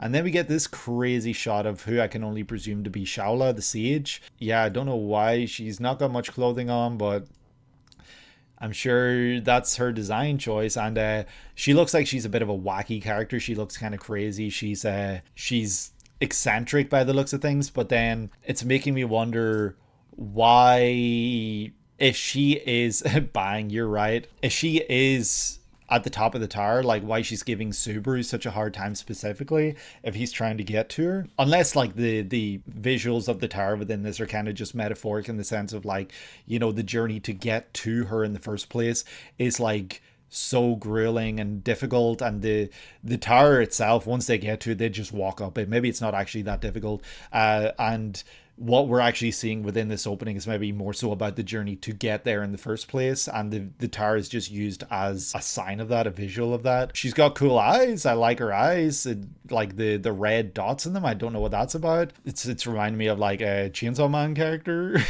But then we see what is this that we see? I don't know what that was, but then we get to see perhaps the first sword saint, because we learned in episode 1 that the sword saint, Shaula the Sage, and the dragon were the three. They were the three, the great three. I can't remember the actual proper title that they call them. And is this the first sword saint then? Because if he is, are we going to learn more about the Estrella family this season? Are we going to learn why they have all these authorities and everything like that? Is there a reason he's missing his eye? Did he sacrifice his eye or something? Like, I'm excited to learn more about him. Gonna be cautious for now because don't know anything about him, but if this is the first sword saint, I'm excited and I can't wait to see what comes. And then right after that, when he slices us with the chopsticks, we see a sword behind them, and this does not look like the same sword that Reinhardt has. So I wonder if this is a sword exclusive to the first sword saint. Sword in the stone sort of deal, of course. I wonder if he was able to pull it out and that's why he became the sword saint. I don't know. Maybe there's some mythology around who can pull this sword out. But then we see the tower, and right after we're seeing the tower, we see, I can only imagine this is the dragon. Kind of really interesting that the dragon design, it looks almost mecha like, if that makes sense. It might just be this this lighting and the darkness here, but I don't know, it looks almost like a mecha, like Eva Unit 1 kind of deal or something. I don't know. And then like the wings that are crazy looking as well, followed with a halo above its head. And this thing looks evil. This thing does not look like it would be on our side, but that's what history is telling us. And also having a halo above your head kind of presents this idea of like innocence and good. But I don't know, I feel like there's more to everything here that meets the eye. I don't know, does Subaru learn something in this like forbidden library or something? This was an incredible opening. I love the song so much. I love the visuals so much. I think this was a great opening to join the pantheon of openings for ReZero. And it just makes me so much more excited to dive right back into more of this series. I cannot wait. What a great series ReZero is, obviously. And yeah, that's gonna do it for this one. I think I'm gonna move on. But yeah, I can't wait to watch this one more as I'm watching the episodes, and I might pick up on more things while I'm doing that, and I might point those out. So, you know, be sure to check out my episode reactions to ReZero Season 4 and Seasons 1 to 3 that came before it. I'll probably have links in the description below, so feel free to check that stuff out. And yeah, I'm going to move on to the next one now. We're going to check out opening number 9. Here we go. So as you can see, before we start opening number 9 here today, there's a bit of an outfit change. The reason for that being that I'm recording this a week later. We actually stopped last week. I had to leave pretty abruptly after opening number 8. So this is being recorded a week later. We're going to pick things up. We're going to keep this ball rolling, and we're going to check out and see what we get in opening number 9. Let's go. Oh, this is stunning. Sounds like a child singing though, like lullaby almost. 3D backgrounds and everything. Cell shading is almost reminding me of like Blueprints, if that makes sense. Who is this though? Needy Girl Overdose. Not what I was expecting from for a title. This is very Idol-esque, if that makes sense. I really like the song.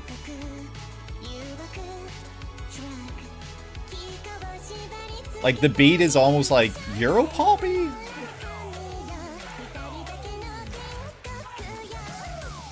I have it meant for just the two of us. Yuri. Oh, Chainsaw Man actually. Oh, I can't get comfortable. This is taking me on a trip.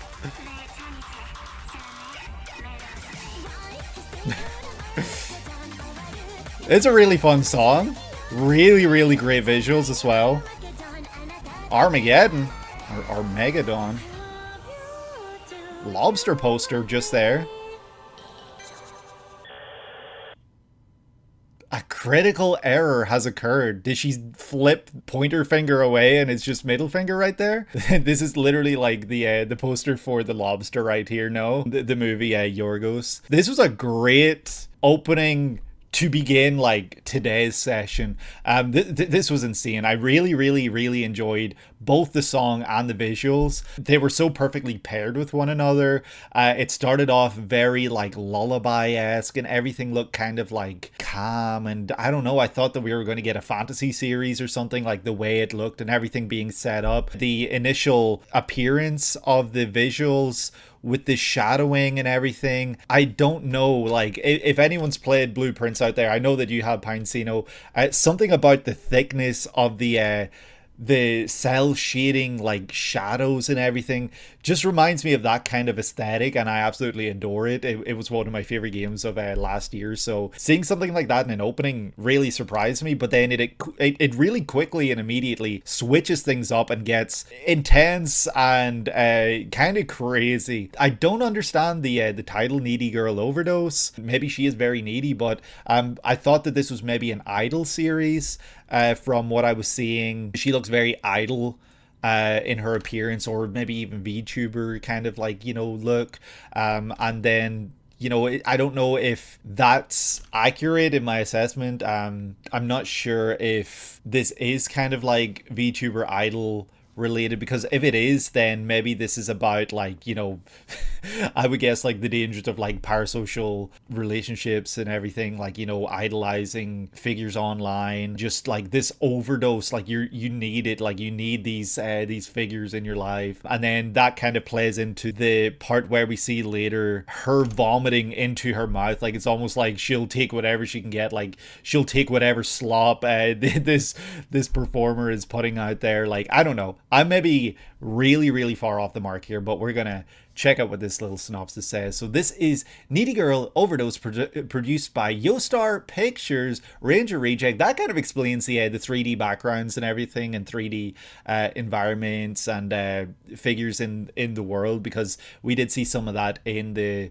Ranger Reject openings as well, which is really great. Direction, character design, scripted all by one person, like direction, character design, and script all by one person. That's insane. By Masaoki Nakashima. If that is the case, this was all one person. This is their baby right here. Like, this is their thing, like this product, this series, because holy, that's a lot of work for one person. Music by Dede Mouse, Wonder Egg Priority, and Yamura-kun. That's really fun, and it is based on the visual novel, okay, of the same name. The song is Internet Angel.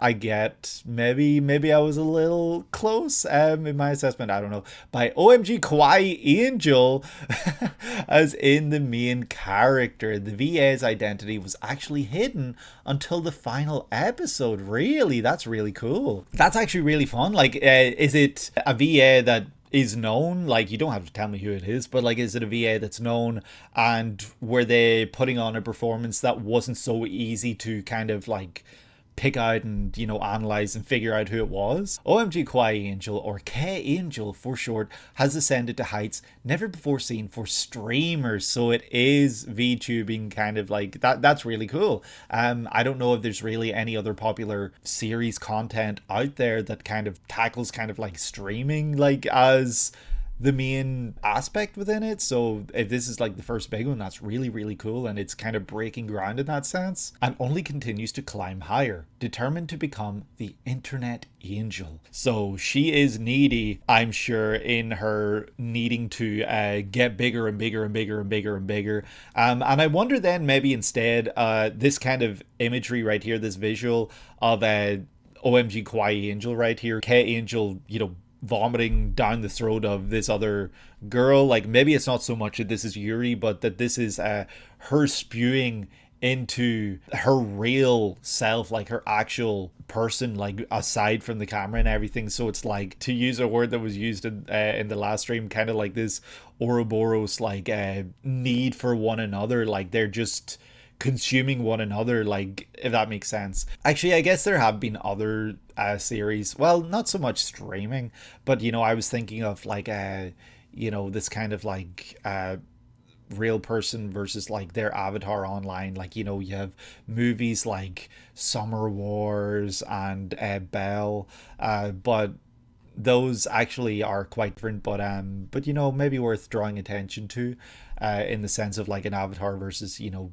the real self. Her peers and fans alike are increasingly entranced by her antics and persona, seeking in her salvation from their own broken lives. They do not find it. Yeah, I guess then, yeah, this is kind of warning against the dangers of parasocial relationships. You know, you might be able to log into a streaming platform like Twitch, which I'm streaming on right now.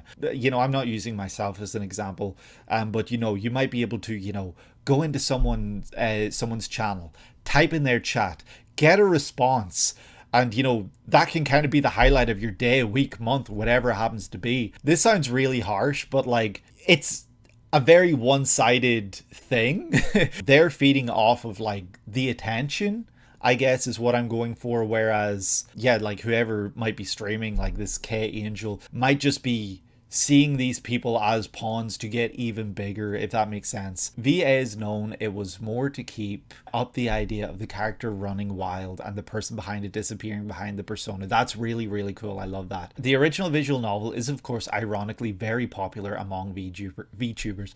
I can imagine. I'm not personally someone who's really in that circle, but every now and then, you know, like I will have recommended VTube content pop up on my my like For You page, everything like that. It's great work that they do. They really do put a lot into what they do, but you know, I'm not someone who can really like comment on what this might be in relation to when it comes to VTubing, because yeah, it's very kind of alien to me. I'm not super knowledgeable and aware, but I think that that's really cool, and I'm sure that this is a series for anime that they were really looking forward to. I'm sure that this blew up, especially within those circles, and I'm sure that this will continue to be talked about into, you know, the future. And I wonder then if this is kind of wrapped up in one season, or if this will continue, because if this would continue, I'm sure that those same fans will be there day one for season 2 for more content. Oh, it ended. Okay, well, never mind then. Maybe they'll do side content. I don't know, but what would be actually really, really cool? Well, it's too late now. They kind of missed the mark. But I think that something really cool that they could have done for the first season, for the season of Needy Girl Overdose,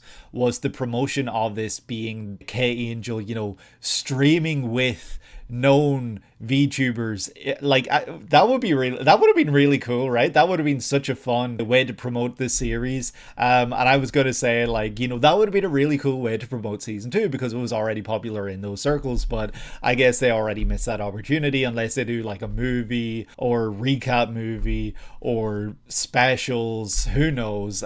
Maybe there's a way, but sadly that might have already passed. This was an incredible song, and it's some incredible visuals here. Like the visuals did remind me a lot of Vivino's ending for My Dress Up Darling. Very in your face pop colors, the way that the characters are moving throughout it and everything, as well as of course the visuals of like retro kind of gaming, like this text on the screen and like these error pop-ups, kind of reminding me of that, which is a great comparison to make, by the way. I'm not saying that negatively, I'm saying that very complimentary, because that was one of my favorite endings of last year. That My Dress Up Darling ending of course led into me checking out Alien Stage for myself, so you know, I have a great deal of respect for the My Dress Up Darling ending, and this opening right here is phenomenal. I really can't wait to listen to this song again, because it was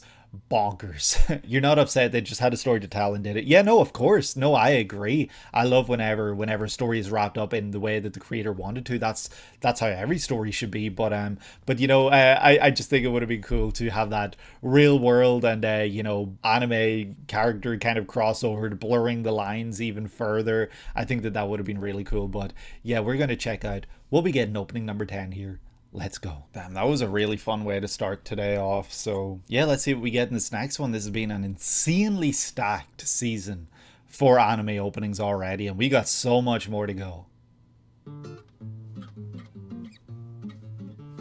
Okay. Miss Kanazaki.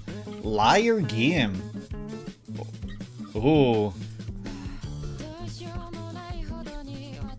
Love this strum rhythm here. It's so groovy, but it's also a little ominous. That makes sense. Like, it's intriguing. Honest to a fault. Oh shit, manga panels? That's fun. I lost. You lost the Liar Game?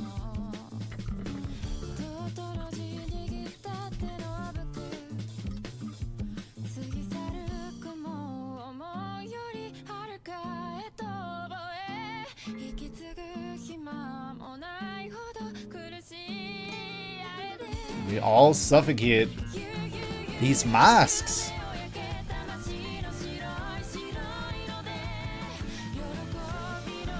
Some creepy looking people here. The masks. Oh, I really, really love the strings in this.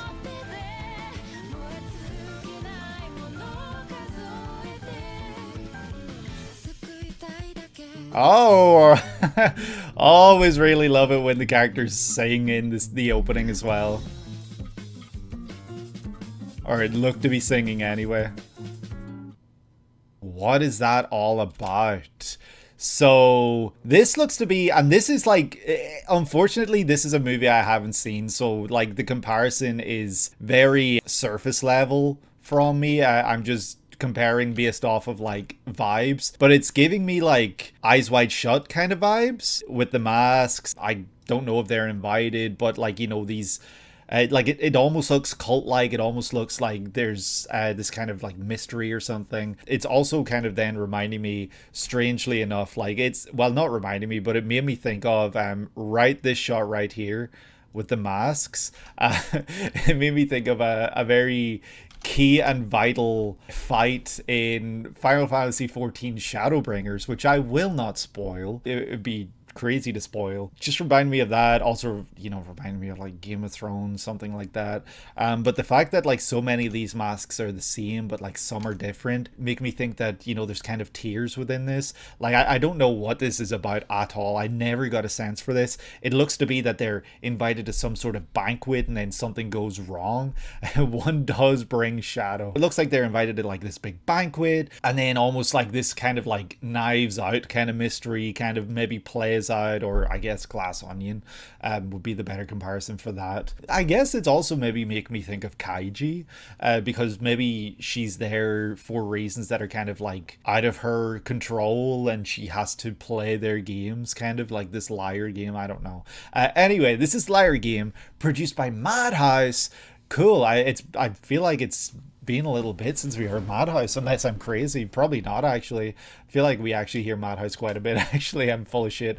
Directed by Yuzu Sato Kaiji. No way. That's crazy. It's not the same vibe, but like, you know, it made me think of that. Scripted by Tatsuhiko Urahata, Hajime no Ippo, Monster, High Score Girl. Yeah, I know the Frieren with Madhouse, but I feel like it's been a bit since we've seen like a Madhouse opening. It maybe actually has been Lulu for Frieren was the last time, which, yeah, that was early this year. Hajime no Ippo, that's a series that's on my radar. I'm currently watching Ashita no Joe. I'm more than halfway through that series right now, the first part. So obviously something like Ippo, that's going to be on my radar down the line as well. Monster, funny story, it took me like a year plus to watch Monster because the episodes were so dense and heavy that, you know, it just like put me in such like a I don't know, like I couldn't sit down and watch several episodes. I had to like build myself up to watch a new episode. I finished Monster. I thought it was a great series. I recommend it, but it is a very heavy series and it's kind of a tough watch. It was a very tough watch for me anyway. High Score Girl as well. Remember the opening was really, really fun. Music by Yugo Kano. JoJo's parts 3 to 7. Holy, okay. That's fun. And Psycho-Pass as well. Psycho-Pass. Don't know the music from Psycho-Pass, but going off of the openings, I can only imagine they're great as well. I'm based on the manga by Shinobu Kaitani. The song is Bubble by Yorushika. See, I thought the sound of the voice was familiar, but then I didn't see a name and I started to doubt myself. But that's great. I love Yorushika. Anytime I hear Yorushika, I'm saying like, I hope that we get more of her. The Shoshimin opening 2 was one of my favorites. Frieren opening 2, my favorite Frieren opening, maybe. I mean, Lulu is great as well. You know, it's hard to compare. One day, a package containing 100 million yen arrives at the doorstep of Now. It comes with an invitation which informs her that by receiving this money, she is now a participant in the Liar Game. This is literally against her will. This is bullshit. That's not fair. Where she must acquire another player's package in a set amount of time or else incur this money as debt. After the other player manages to swindle her out of her money, Now enlists recently released con artist Akiyama to help her win it back and split the reward. That's insane. So she wants to split the reward, meaning she would receive her initial amount of 100 million yen and Akiyama would receive the other 100 million. That's a crazy concept. It reminds me of that one movie. I never saw it. Was it called like The Gift or something? I might be completely wrong. I think it was maybe directed by the same guy who directed Donnie Darko, something Kelly. The concept of like, you know, this gift arrives at your door and like, you know, you can either do this or not. But obviously in this case, she's been informed that she has no choice but to participate. So it's very kaiji like in that sense, where it's against their will, which then you could also draw a comparison to something like Squid Game. But in Squid Game they chose to participate, but it's all for a reason, everything, blah blah blah. So I think that's really cool. This sounds like a great concept. It does seem very intriguing. It seemed like with the song and also like the visuals and the dress attire and everything, it sounds and looks to be like, I don't know, like I would say like from an older time. Like it doesn't, like from what I see and hear, it doesn't sound like it's like modern, if that makes sense. Like it looks a little more dated than that, which I think is cool because it's kind of going back to what I was talking about with like kaiji or something like that. It maybe fit in that kind of era or prior to that even. Very kaiji adjacent. I'm afraid a feature of the series is that Now is the most trusting or gullible person on planet Earth. That's terrible. I guess gullible plays in there in that she just receives a package and she suddenly believes it, because where's your source? Where's your fact checking? The manga is from the mid 2000s, so it also predated Squid Game. Yeah, I figured from the fact that I didn't figure the manga was from the 2000s, mid 2000s, but I figured it would have predated Squid Game, considering we did see manga panels, if I could find them. Honest to I imagine that these aren't literal manga panels. Like this is the character drawn in anime style in the same position or pose or whatever it happens to be that they would have been in the manga. So it's kind of telling you that this was from a manga, and I think that that's really cool. I finally realized just how badly I'd been deceived. That looks almost like it's spoiling something pretty big in the series. And that kind of plays back to what Pinecino was saying there with her being trusting and gullible. It does wrap around where her sincerity is her weapon against all the crooks she encounters. Well, that is a double-edged sword.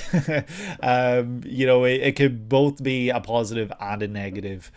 Because I'm sure there's some figures that she trusts that others maybe wouldn't, and that ends up playing into her favor. But then her trusting people that very clearly shouldn't be trusted, and then they very clearly shouldn't have been trusted because it ends up firing back against her. But yeah, the look of this, the feel of this and everything, it feels very intense. It feels very ominous, the way like we're seeing everyone here without faces, but then we also then do see the faces at the end. Initially it's like everyone's faceless, like we don't know who they are, but then over the course of the series playing out, we see their actual appearances, apart from some who are still hiding their faces. So concealing identities seems to be a very key point in this. Like I don't know if that's so that people don't know who their target is. If they have a specific target they need to target to steal their money, if they don't know who it is, then they can't steal the money. Or if people are just doing this because they're important figures in the real world and they're hiding their identity, I don't know. The music video for the song is incredible. I guess Yorushika, I feel like she's known for doing great music videos, but I've never actually checked them out. I feel like I've just heard other people talk about how great they are. I might have to check that one out for myself. Even just the visuals for this anime opening are also incredible. So I'm glad that that the actual song itself in its entirety also received that treatment. See, this is what I saw and I was like, who's the singer's voice? Because I recognize it, but I don't know who it is, and I did not see a name, so I was like, okay, maybe I don't know who this is. But yeah, there's some real shady characters here, and this is a new one for me. I had never heard of this before, I don't think. So yeah, that's really cool. Even like actually something as simple as these character designs, like considering that this is Madhouse and how I've seen Frieren recently, the character designs almost look a little flatter and more dated, like kind of to play into the 2000s kind of era, if that makes sense. Like I'm not saying by any means it's like a bad look or anything, like that's not the case. It's just like, I don't know, something about character design as well also look a little less modern, I don't know if that makes sense. Maybe it's just the clothes they're wearing, like the Y2K era clothing. This primo Madhouse dude, like it's their 2000s era too. Yeah, okay, I'm glad that I'm not crazy then in that. I think this is a really great one. I think this was really, really cool. Love the song, the strings were so cool. Added an air of mystery, but also an like some relief to the tension that the kind of visuals are building up. So really great pairing with visual and song, as always, from like a Madhouse series. But I think we're ready now to check out opening number 11 and see what we get in this next one. Here we go. And more 3D backgrounds. Ominous walking. Company man. He's a suit. Kill Blue. He's an assassin. Smashing a strawberry?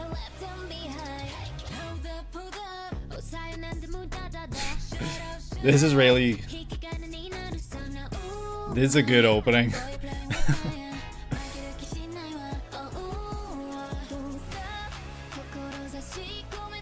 There's a lot of energy in the spring 2026 openings.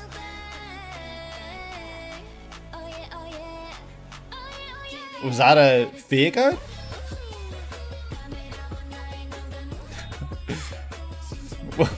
Did they have a dummy in? I don't know who the main character is, this girl or the guy that we've been seeing. But then...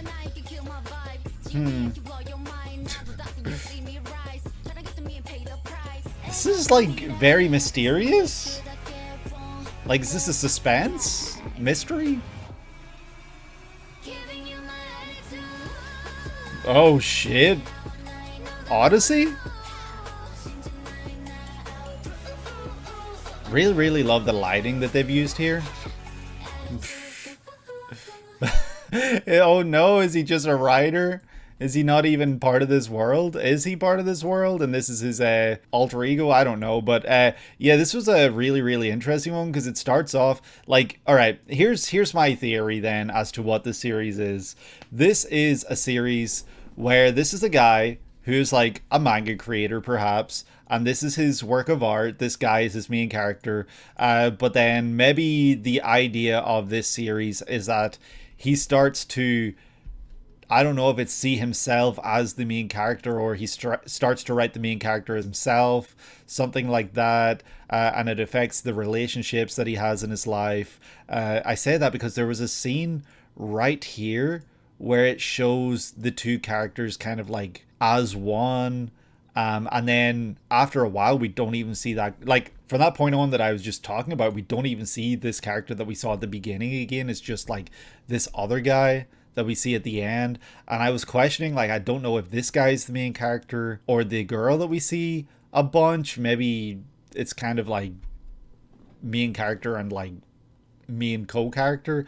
I don't know how that works, but very, very interesting opening. I did have a lot of fun with it. I think it was great. This is Kill Blue, produced by Q, directed by Yasunori Ide, scripted by Hiro Kaburagi, director of Great Pretender, that's fun, and based on the Jump manga by Tadatoshi Fujimaki. Oh, it's a Jump manga series. Okay, I guess that makes sense then, because it did sound familiar, but then I there's so many something blue something series that I just dismissed it and thought I was crazy. Kuroko no Basket, really? The song is Attitude by aespa, a top K-pop group. I have heard of aespa, but yeah, this is my introduction to aespa, I suppose, if I'm even pronouncing that correctly. aespa? That's crazy though, they managed to get like a, you know, hugely popular K-pop group right now for the opening.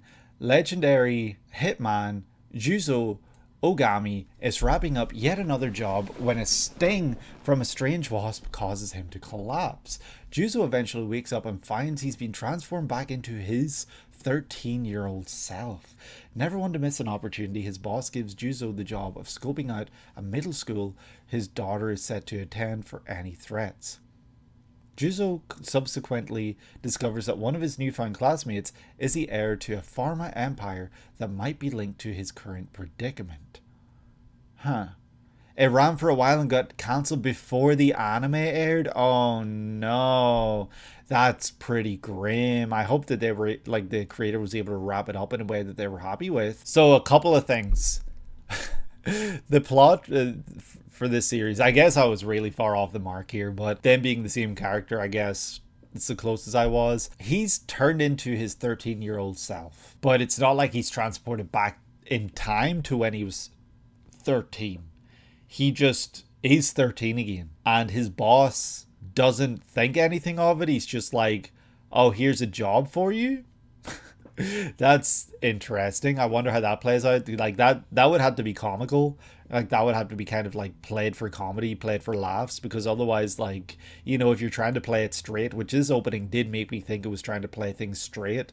If they're trying to play it straight and then they're just kind of like don't even question it, like, then it makes me wonder if in this world, like this series, other people know that he used to be like older and that he's suddenly 13 now, or if maybe like, yeah, I don't know, maybe this is all like some sort of metaphor, or maybe this is all like, in the main character's head, some sort of alternate universe, alternate reality, maybe thinking back to how things could have been, how they could have lived their life, how they could have done things, opposed to the life that they have. Like maybe there's that kind of idea. But yeah, Legendary Hitman is crazy because now he's 13 again. It ran for 100 plus chapters, so you guess axed isn't the right term, but according to people who read it, it felt like a series that got axed with how hastily it wrapped up. That's really, really disappointing, especially for a series that was able to run for so long, and especially like if it ran for that long and their previous work was Kuroko no Basket, which was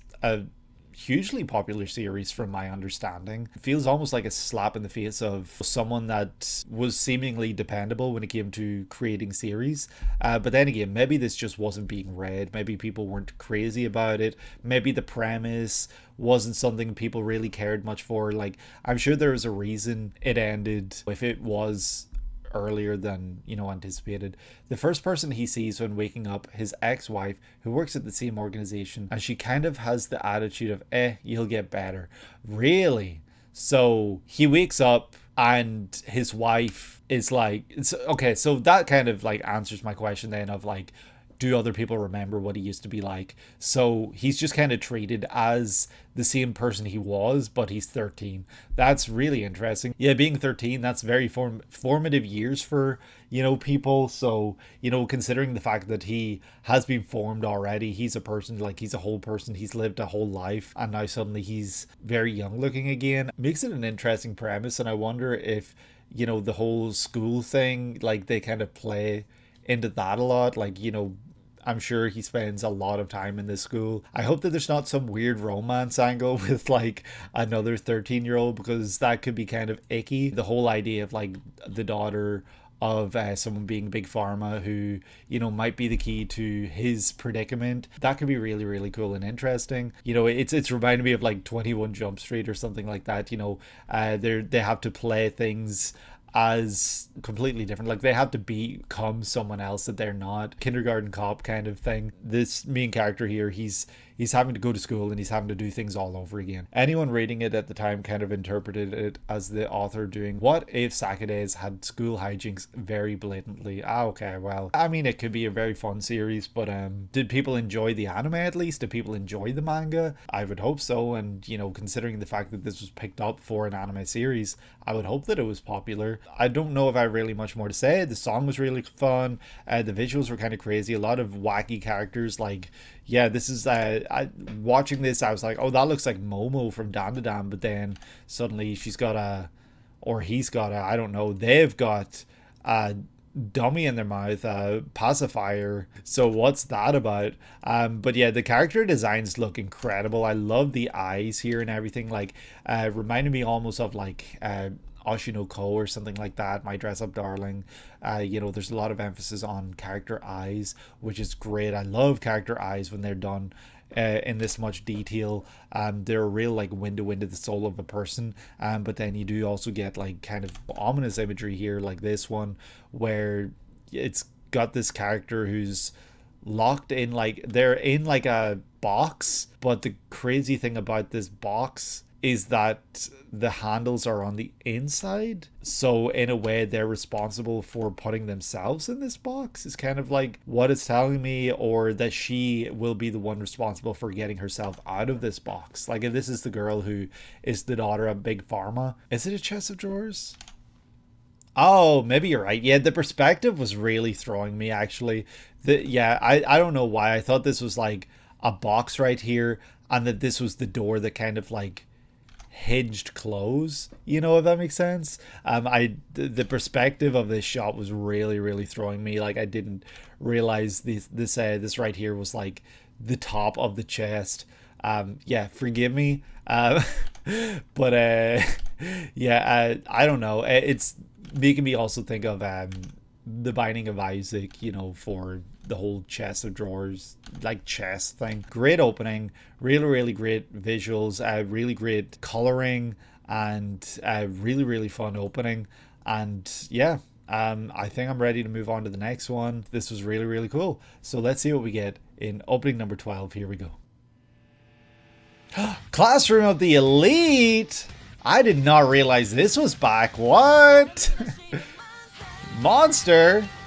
That's crazy. I love the visual look of this already. Very different from the previous openings. Every opening was very unique in its look and everything. What a genius is. I mean, they're all geniuses, no? Don't feed the monster.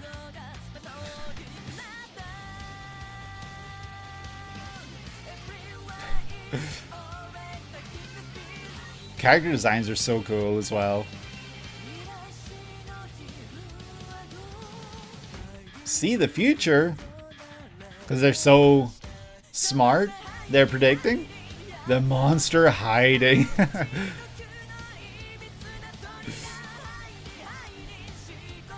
Damn, the despair fell to my knees. He's going against the curve, like he's going in the opposite direction.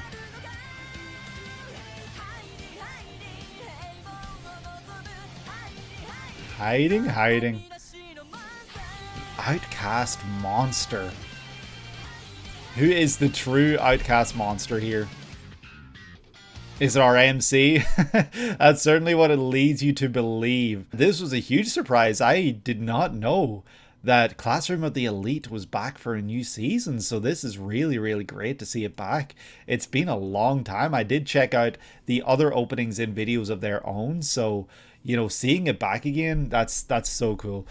So yeah, this is our MC right here. I don't know if I ever learned his name, I'll be perfectly honest, when I was doing the openings in the past. This is the 4th season of Classroom of the Elite. The song is Monster by Air Aoi.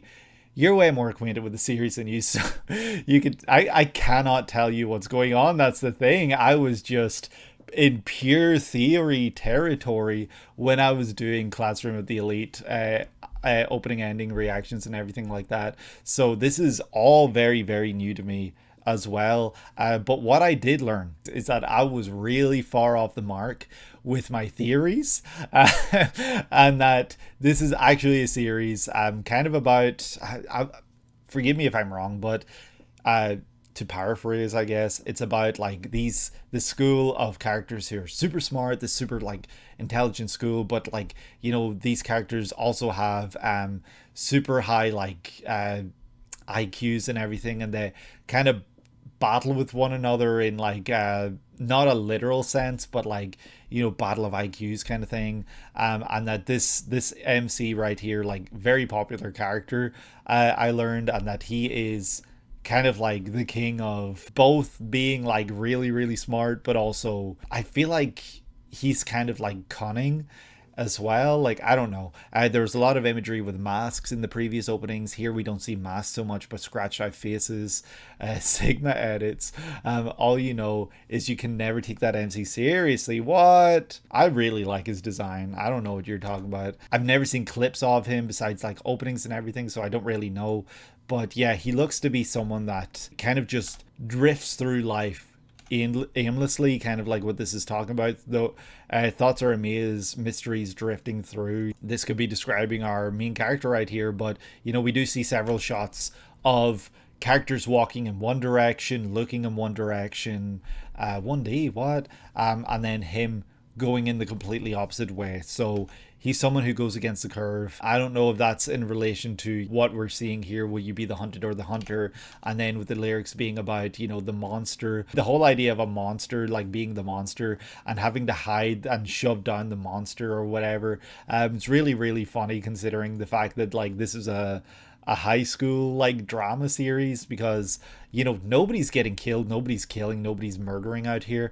There's been visuals of games, people being used as pawns and everything. And also like there were lyrics at the beginning of this opening, always the king's peace. There's drawing attention to like chess, moving pawns around. Not everyone can be the king. See the future, predicting like this, the idea of seeing the future, not literal but more so characters using people and using like predictive patterns to see the future, see a future that they can envision due to like the people that they surround themselves with. I did also think from the first few openings that this was a series very heavily influenced by social media, but this opening right here, we don't see so much of the social media aspect, but we see like, this is like the only case I can think of seeing like a phone or a screen.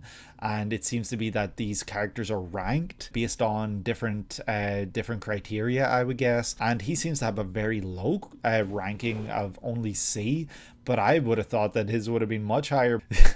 So you're telling me Merowyn low diffs this series? That's really funny. Yeah, I don't know if this is kind of like, One Punch Man, kind of like the people who are sorting the rankings of these characters don't really see the true value or don't really see the truth in them, but like other characters, the supporting characters, the supporting cast in this series probably know the true extent of our MC's like cunning and control over a lot of things. And he probably hides the monster a lot, because he can be really monstrous in his whatever it is that he does. And we see him smashing this as well, like he's gonna smash through this so-called ranking, but then we do see characters falling to their knees, a guy and a girl. So whatever happens, it's a lot of drama associated with it. Crazy shots here, like the visual look of this opening is incredible. It's stunning. It looks so good, and it really stands alongside the great openings that came before it for Classroom of the Elite. Every opening looked different, every opening had a great look to it,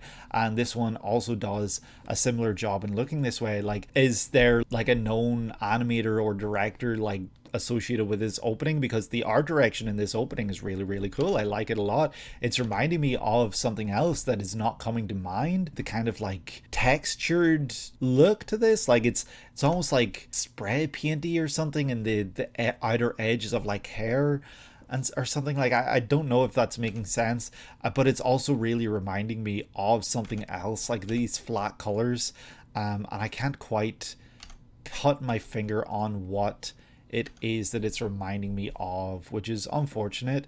But this is a really, really great looking opening, really great sounding opening as well, and once again has me intrigued as to what is really going on in this series. Is this was this a season that people enjoyed? I hope so. I'm sure there's more to come for this. I don't know, like truly, like is this like it really feels like this is kind of like a death game in school, but without the death, if that makes sense. Like there's no killing, it's just like identities, or like the ego of these people are being crushed.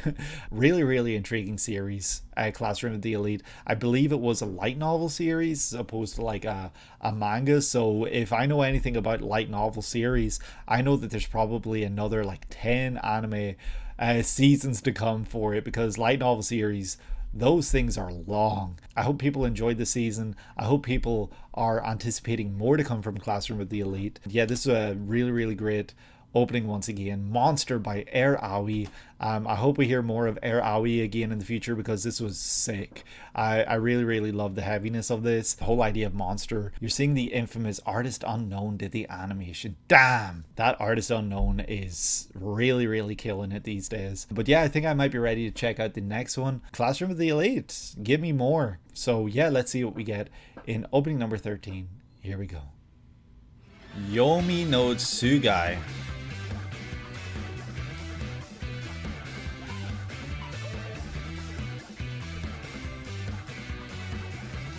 Immediately tells you the title, which I like. Demons of the Shadow Realm. Oh, is this the one? Is this the series Full Metal Alchemist creator? I think it is. Faces look similar, but a modern setting. That's a company right there.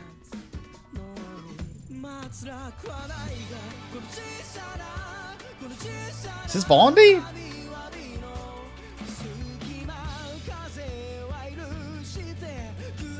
It might not be.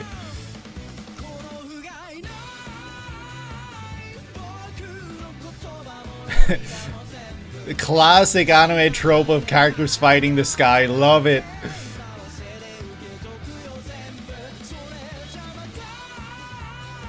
Oh, I really like that, like, kind of sound there. But I don't like that she was in the Japanese Death Flower Garden. This is really interesting because it's like juxtaposing like fantasy classic look with like a modern setting. That was really, really, really interesting. Is this one of the Demons of the Shadow Realm? This is Demons of the Shadow Realm, produced by the one and only Bones, directed by Masahiro Ando, character designs by Nobuhiro Arai.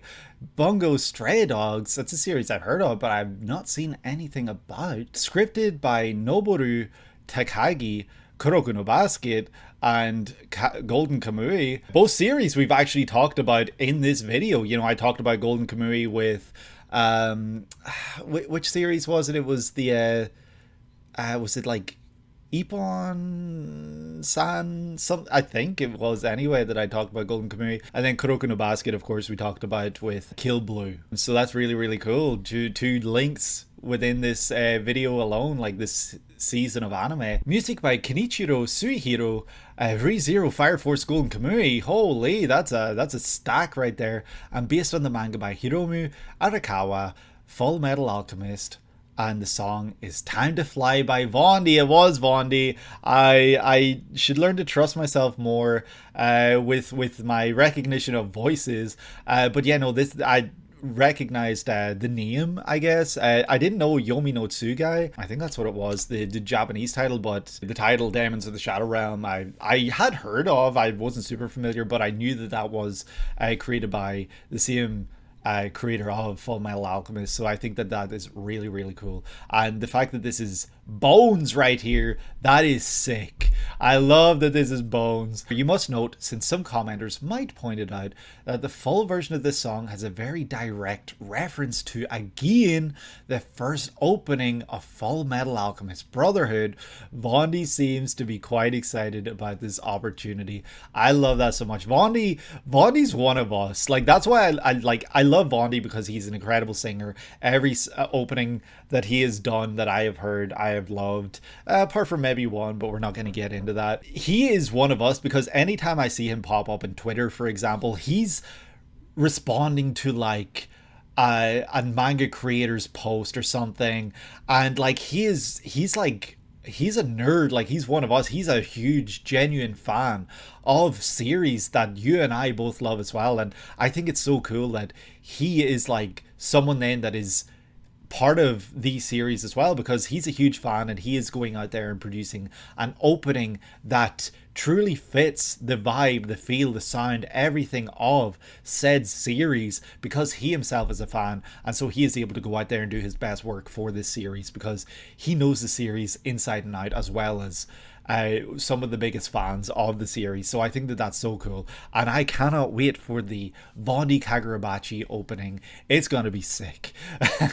I have not yet seen the first opening for Full Metal Alchemist Brotherhood. I think all that I've seen for Full Metal Alchemist is the first opening, right? That's all I've seen for the series. So, you know, Full Metal Alchemist Brotherhood, the reference to again, I don't think I've heard again, no. If I've heard again, it's not been like with knowing that it was Full Metal Alchemist Brotherhood, you know, it maybe just be like, oh wait, that's, you know, kind of thing.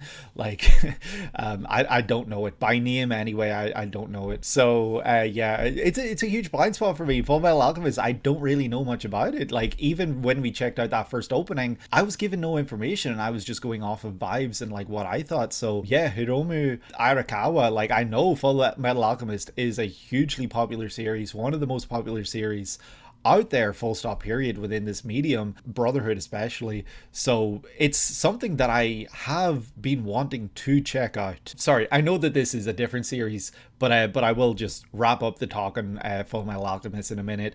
But if I was to check out Full Metal Alchemist, I did say during the 2003 anime opening video that I would start with the 2003 anime, because, you know, that's just how I would want to do things personally. But anyway, we're talking about this series right now. We're talking about Demons of the Shadow Realm and twins Yuru and Asa. Shit, it's not Asa, it's Asa. I learned that a while ago, actually, embarrassingly, on a stream. Live on an isolated mountain village until one day armed men descend from strange objects called helicopters. Oh no, this is like a modern world transcends upon like or descends upon, like, you know, native kind of like way of living series. I guess it's not so much that there's like time influence, like time jumping or anything, like I maybe thought from the initial look of the opening, and more so that these people from the modern world are attacking, like, or descending upon like these native people living natively. So yeah, these helicopters probably look crazy to them. It's making me think of a movie that I saw when I was pretty young that I don't remember much of. The Gods Must Be Crazy. People living natively, like a Coke bottle lands in front of them and they start to worship it because, like, it's not from there. You know, it's kind of like that kind of idea, but, you know, that was a comedy. This is probably not a comedy. They descend from these strange objects called helicopters and destroy everything they've ever known. That is tragic and that's awful. I wonder why they would do that. Are they leveling the land? Are they trying to erect like something for themselves? Like, what is the purpose? The attackers are led by a young woman that exclaims to Yoru that she is his actual twin Asa and has come to take him away. The other Asa quickly being exposed as something else entirely. So then, has he had his memory written over and he's been raised to think that he's been living here forever, but really he hasn't? That's really I love that concept, actually. That's really cool. Initially you're like, oh my god, these people suck, these people are the worst, like they're coming in and killing everything, doing like all this terrible stuff, and then you learn, wait, were we the bad guys all along? Or everything we've known has been bad all along. Yuru manages to escape, summon a pair of local deities to his aid, and hopes to learn of the outside world he has been kept away from. That's a really cool concept, actually. That's a great concept for a series, and I'm sure that there's a lot that they can do with this. When we get to again in these streams, it will be life-changing, really. Arakawa very much likes to turn you on your head multiple times in her series. That's great to know, because yeah, like I said, I don't really know the way she writes. Yeah, I don't really know her writing style, anything like that, but this does also look to be an action shonen series, so it's very much within her, what's that saying, like wheelhouse? That sounds wrong. It's very much within her like realm of doing things. Like it is wheelhouse. Okay, like it just sounded wrong in my head. It's very much within her wheelhouse. It's very much something she knows she can do, and people know she can do. And I'm sure that for that alone, this is an incredible, phenomenal series. I'm sure that this is going to continue into the years to come. I can't imagine they wrap this up in one season. Knowing that there are deities in this series, I guess that's what we see here with this guy right here, maybe. This character right here, the way it showed them just now, I don't know. That looks like the main character from Fullmetal Alchemist to me. That's their drawing style, and I love that it's encapsulated here as well. Like, they've done a great job of being true to character designs, and the look of her worlds and her characters, they're true, and I think that that's really cool. People have said this, that's really funny. I think even the like reddish like cloak robe also is reminding me of the FMA main character, of which I either can't remember their name or never learned their name. One of the two. It's really great looking. I did comment on, like, you know, the characters were fighting Edward Elric. There it is.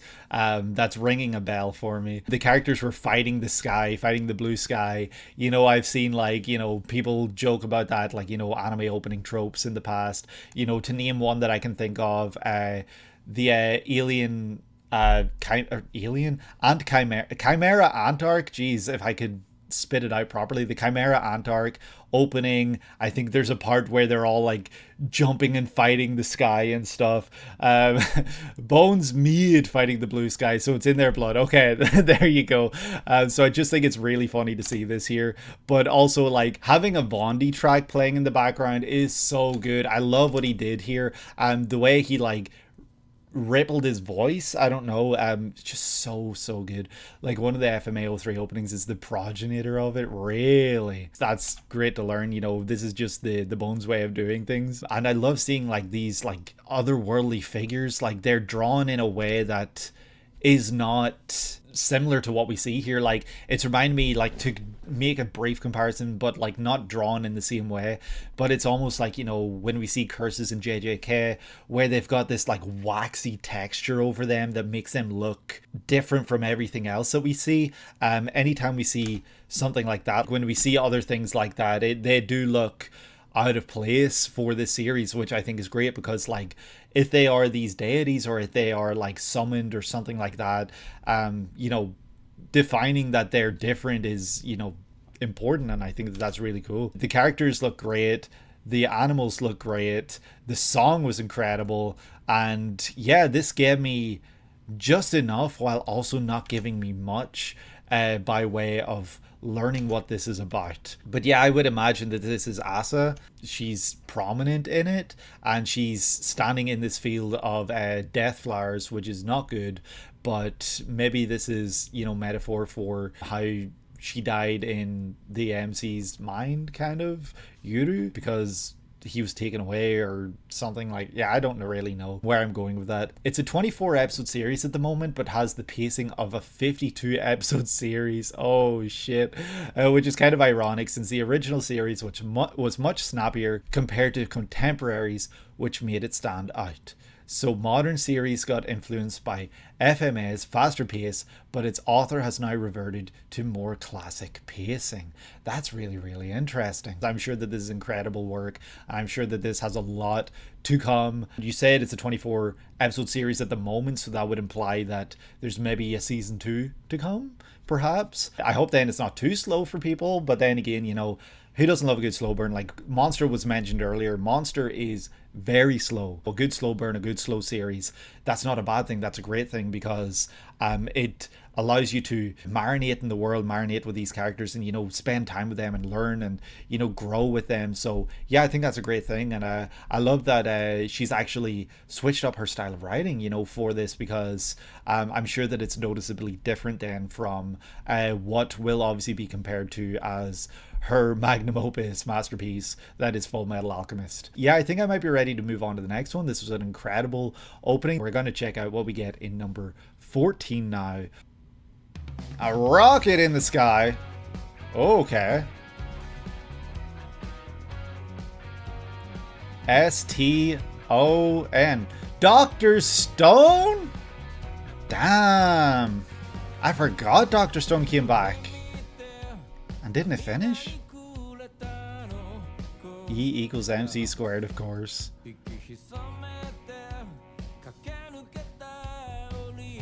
You were like the antagonist from the looks of things in the previous opening.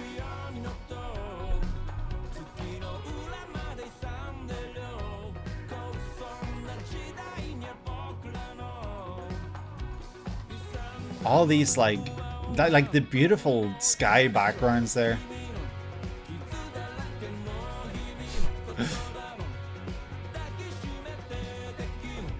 I feel like some of these characters I've never seen before or noticed anyway. They're on the moon, finally! Or are they? This is before things went to shit, right? Oh, before he had the X in his face? Was he a rival scientist? Is that Papa? That's all I want tonight. All I want tonight is the moon. Damn, and then it ends with like the primitive axe, because that's been a big theme across all of these openings, endings, everything like that. Primitive versus like modern technology, everything like that. Seeing that play out throughout here once again was so cool, because it has me wondering like what kind of happens by the end of Dr. Stone. Like, obviously the goal seems to be going to the moon, and my theory has been that like Sangoku, I think his character name was, his father is either on the moon or has been stranded on the moon or something to that degree, or he wants to go to the moon because that's the last place he knows his father was. Guessing father, it looked like his father anyway, I don't know that for sure. That's been his goal to get there. Like, we saw him even, I think, working with rockets before the world went to stone, and so now that the world is stone, you know, he's been working from base principles, working to the point where he can build a rocket, working to the point where he can get there, and it's been with the help of others, and you know, it's been a huge community effort. Like, they couldn't have done it without everyone. But seeing like all these characters that are still in primitive like clothing and stuff, and you know, using primitive weapons, it's making me wonder if there is any kind of like pushback from like this kind of technological advancement. Like, I assume that that's kind of what the main antagonistic force in Dr. Stone was, like the pushback against like pushing forward technologically, because the idea, I don't know if all these people were turned to stone at the same time, but like I kind of took it that everyone was turned to stone at the same time, and whatever caused it, whether they knew it or not, like they kind of maybe blamed some technological advancements or something like that as the reason why this crazy thing happened. And so they're pushing back against making these jumps forward again, because like, look what happened the last time. Now that they're talking about going to the moon, I wonder if everyone's on board with it. I would imagine that our main, you know, protagonistic like groups, they would more so be on board, because like they're not going to start pushing back at this point in the game, right? It's so late. This is the third opening for the fourth season for Dr. Stone, and the final one at that. Isn't that sad, folks? Like, we've been with Dr. Stone, checking out all the openings, endings, everything like that, like all of them, and you know, to see it wrap up, it's very bittersweet, because I'm glad it got a great opening, but also like I'm very sad that this is the last opening we're gonna see. This is the song Skins by Asian Kung Fu Generation. No way, I did not recognize that is Asian Kung Fu Generation. That's crazy. I mean, the voice, yeah, I can hear it now that I think about it, but I did not recognize that at all. I guess I'm more so used to Asian Kung Fu Generation having like a more bouncy like energy, opposed to like kind of stripping it back and playing like this really just touching melody. Like, this is a very fitting final season, final opening kind of opening. Like, it is very touching. It does sound very nice, and you know, it doesn't have as much energy as maybe some of the others, but it does certainly play into like it kind of plays into the bittersweet feeling that I have, if that makes sense. It's really, really fitting, I would say, for sure. Oh yes, it started with a rocket blasting off, so this is, I'm wondering then if that was the initial rocket that maybe Papa Senku was on, and then after that we see Dr. Stone, and we see the world through the eyes of our MC right here, as he then goes forth to reach his lofty goals of achieving whatever it is he hopes to achieve, going to the moon. But yeah, I'm gonna miss these staring up at the moon shots from Dr. Stone, unless there's more of that from the ending, which we'll hopefully get to. This guy right here, he's got a crazy pompadour. I assume that he was an antagonistic figure from the previous opening or openings for the final season. You know, having this big X in his head, you know, he and the big long ass nails, he definitely doesn't look like someone I can trust. He definitely, from a shot that we see later on where it shows him right here, he looks to be someone positive, full of like life energy, and like he is also excited, maybe as excited or excitable as Sanku. So, you know, maybe it just started off as like friendly rivalry, but then it kind of turned into something more bitter.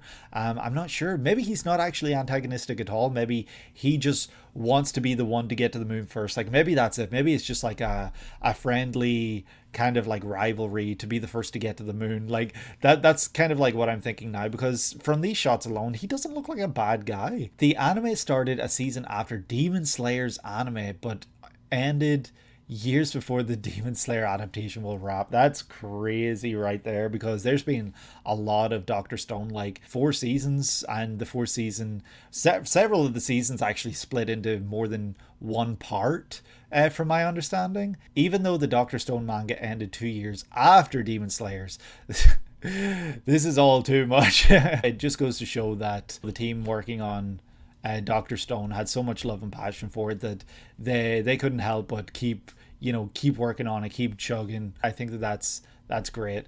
TMS went to work, and according to fans, they did justice all the way through. That's very, very happy. Like, that makes me happy to hear, because I have heard such positive things about Dr. Stone through my time checking out openings, endings, everything like that. Everyone's been speaking so positively about it. It's really nice to hear that it was given the justice it deserves, because this does look like a really, really interesting series, even though like it's still one I don't really know much about. It's just my theories. That's all I can put out there. And I think that that's my, like, one of my favorite things about checking out this entire series of openings and endings for Dr. Stone.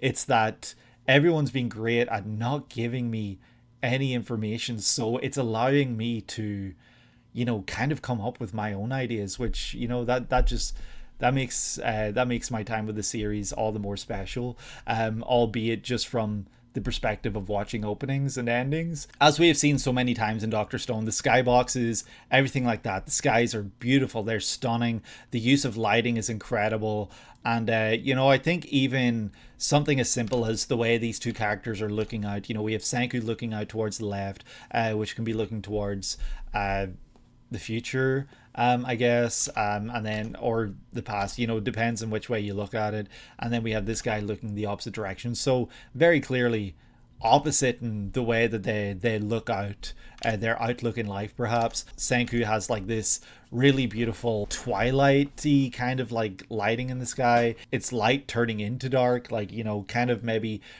symbolizing the end of the journey approaching, the end of, you know, this chapter in his life, you know, approaching, because it's transitioning from day to night. But then when we see night, it shows this other guy, and this other guy, you know, with the darkness, but he's looking out towards kind of like this twilight in the right of the screen, you can see. So it's almost indicating that you know, there is a lot of dark behind him or something, but like, you know, he is still looking out towards light. He's looking out with a positive outlook, perhaps, because that's what he's staring towards. But, you know, it's just ironic that the way that this was positioned, he's opposite Sanku, if that makes sense. Seeing all these characters again one last time, it just makes me happy. Like, this is Little Onion character, I believe, the one that we're actually seeing their face next to Purple Guy.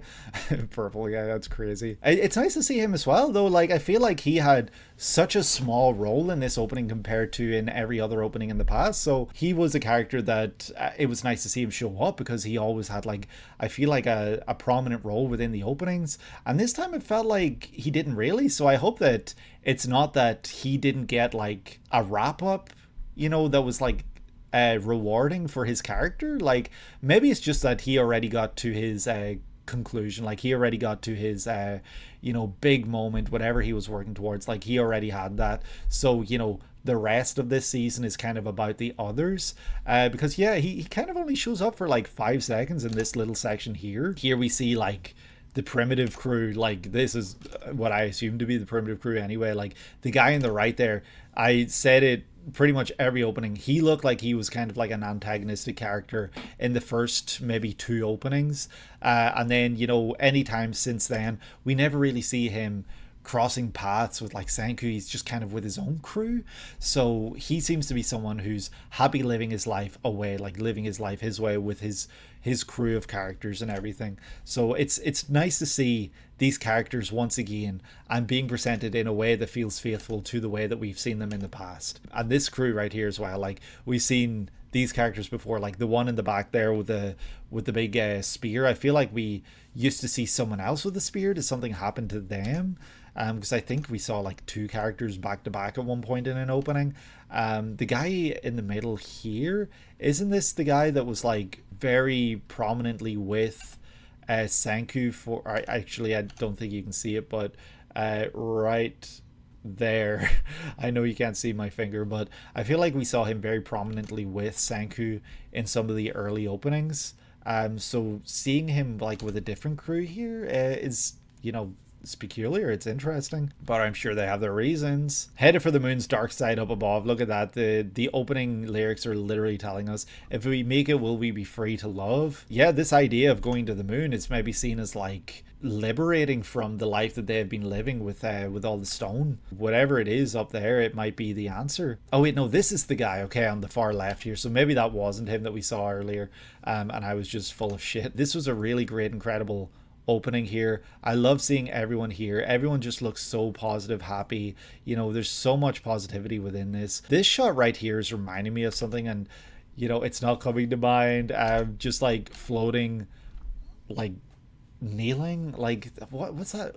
I feel like that's from like a movie or something, like a reference. Seeing him floating above the moon's surface with the earth behind him and all the other planets, it's exciting, I'm sure, for viewers. Let's end it once and for all. Let's reach the end. Let's hit our goal and let's do this. Like, it's very exciting, and I'm sure that fans of the series love this ending. I hope that they did anyway.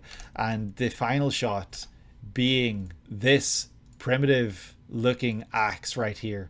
I think that that's really, really cool, because I'm interpreting this as the series starts, episode 1, maybe plays out, and then at the end or something, maybe that's when everything turns to stone, or maybe that happens early on in the first episode, and then I imagine that Sangoku crafts a little axe like this, a little hammer, whatever it happens to be, and this is kind of like the beginnings of the series. So to see, like, I could be completely wrong here, but like to see this be the final shot of the opening, it's very meaningful then, if this is like a tool that was created right at the very beginning of the series, because it's like showing that we couldn't have got to where we are, we couldn't have reached our goal without these things right here, starting from base principles, starting from the very beginning. And I think that that's so cool. That's such a beautiful message here. Like, you can get anywhere from nothing. And maybe he is the star child from 2001: A Space Odyssey. I think you might be onto something. But yeah, it pains me to say it, but besides, of course, this being a very touching song from Asian Kung Fu Generation, of course, one that's very, very fitting, I think that might be all that I have to say about this opening right here. But don't worry, we are not done with Dr. Stone yet. I will be checking out that ending, I'm sure. And it did actually remind me of the bone shot from 2001 as well. He's not throwing it. Yeah, I know what you mean. But it shows him holding it and then he throws it. But it would have been an easier comparison to make had it shown like the throw. But yeah, anyway, like, it does actually then come back to that, because the whole point of that sequence in 2001: Space Odyssey is to show like the evolution, and that's kind of what this shot might be showing here, the evolution of the series, going back to the very beginning of it. So yeah, we are going to be moving on to number 15. Here we go.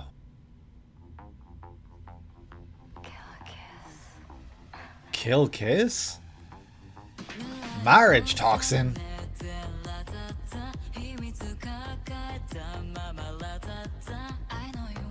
Oh, I love the beat. So much energy in these openings from spring 2026.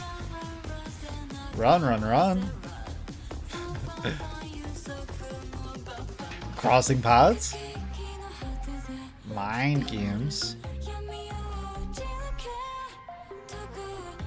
Some sort of abilities within this? Toxic. American Beauty.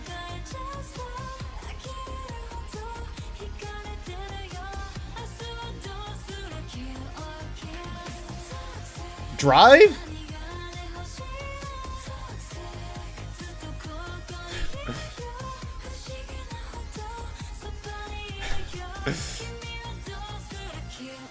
Kill or Kiss. Damn, Marriage Toxin. A little dance break, love it.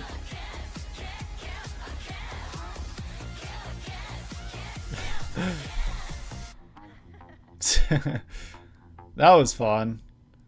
But what does it mean? Kill or Kiss? Is this kind of like Spy Family-esque in that sense? Kind of like making me think more like, you know, is he a pharmacist or something? But like it looks like, you know, he maybe poisons people? I don't know, because like he's got them hidden in his cloak and everything.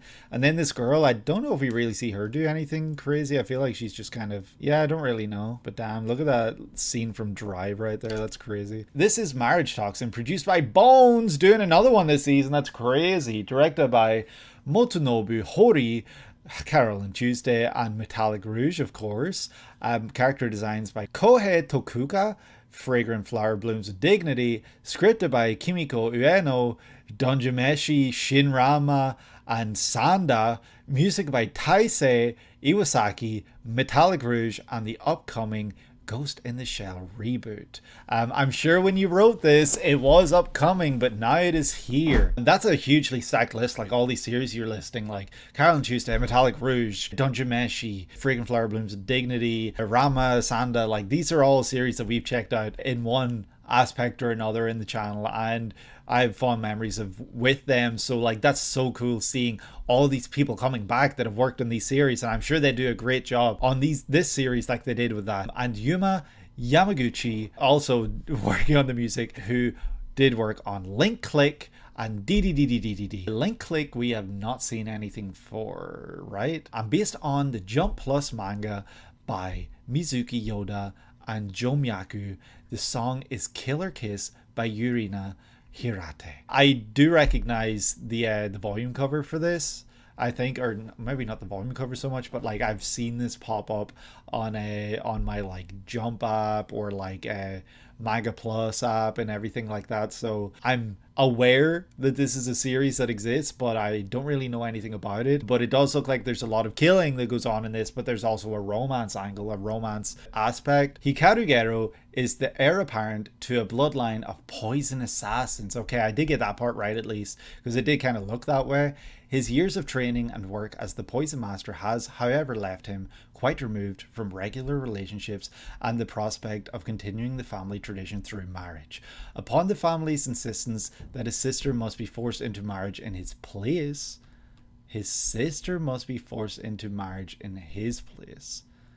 Gero discovers his next target is the infamous marriage swindler Mei Kinosaki, and instead hires Mei to help him get hitched. Why do I get the feeling that this is kind of like classic comedy rom-com trope of like she ends up being the one that he falls for? I feel like that's probably what ends up happening in this series, but I don't know how that would play out. Very, very interesting that there's kind of like politics involved in this, even though it didn't look like anything like that within the opening itself. He's the heir apparent to a bloodline of poison assassins, so that explains what we saw earlier with him having these like vials in his jacket and everything like that. And I guess like at a point when they're saying toxic in the opening song, it shows a shot of someone, you know, injecting some kind of fluid into their veins. And I wonder if that was his doing, like that was him poisoning someone without them knowing it. Like I'm sure that he has his ways of doing it because he's an assassin without them knowing. But it's just really interesting that this is a series about someone who poisons people, like a very dirty task, like something very not good, and especially being that it's kind of seen as like a coward's way of like killing someone, because like, you know, you're poisoning, like poisoning is very sneaky, and like, not that there's a good way to kill someone, but you know what I'm trying to say. uh and the fact that he does that, and then like the other half of the series is about finding love, like it feels very juxtapository, if that's a word. And I'm sure that that plays out in a very entertaining way, where it's maybe going from him doing something crazy to then going into this world of trying to find love. It's full of assassins, but they all mysteriously fight in a very showy battle shonen way. That's really funny. Yeah, a couple of shots here. I wonder if this entire opening is chock full of, you know, movie references, because there are certainly a couple that I picked up on. Yeah, well, I don't know if it's really a couple that I picked up on. This like slamming the ground and then people going flying. I don't know if it is in something like Matrix, but it's making me think of Matrix. I've never seen Matrix. I should probably get on that. But it does seem like something that is referencing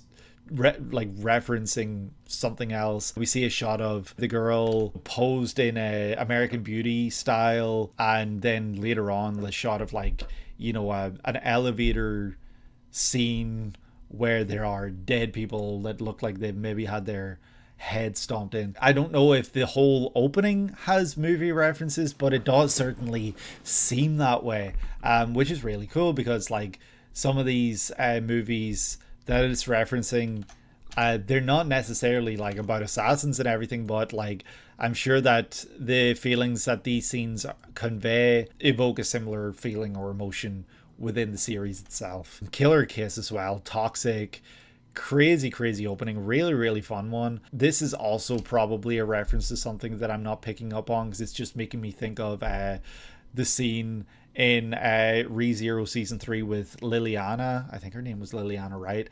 Floating down the river when it's showing her flashback. That's all I can think of here, but it's definitely not the first thing other people would think of. You reminded me that movie reference, the OP is airing this season. We will get to it when the summer stream happens. What? There's a movie reference opening currently airing? I'll need to brush up on my movie knowledge, and I'll probably get like 2 out of 30. That's my goal. Get at least 2. I might be wrong here. Maybe there aren't like all these references here within this, but it does kind of like make me think that. This girl right here looks a lot like Ruby from Oshinoko. But yeah, I really love, oh okay, I guess this is our main love interest, or maybe this is Mei Kinosaki, who is definitely not the main love interest, definitely not going to be the case. She is just the person trying to help him find love. Of course, they are not going to fall for one another. Seeing this little dance break, it's really funny because she looks really natural in it,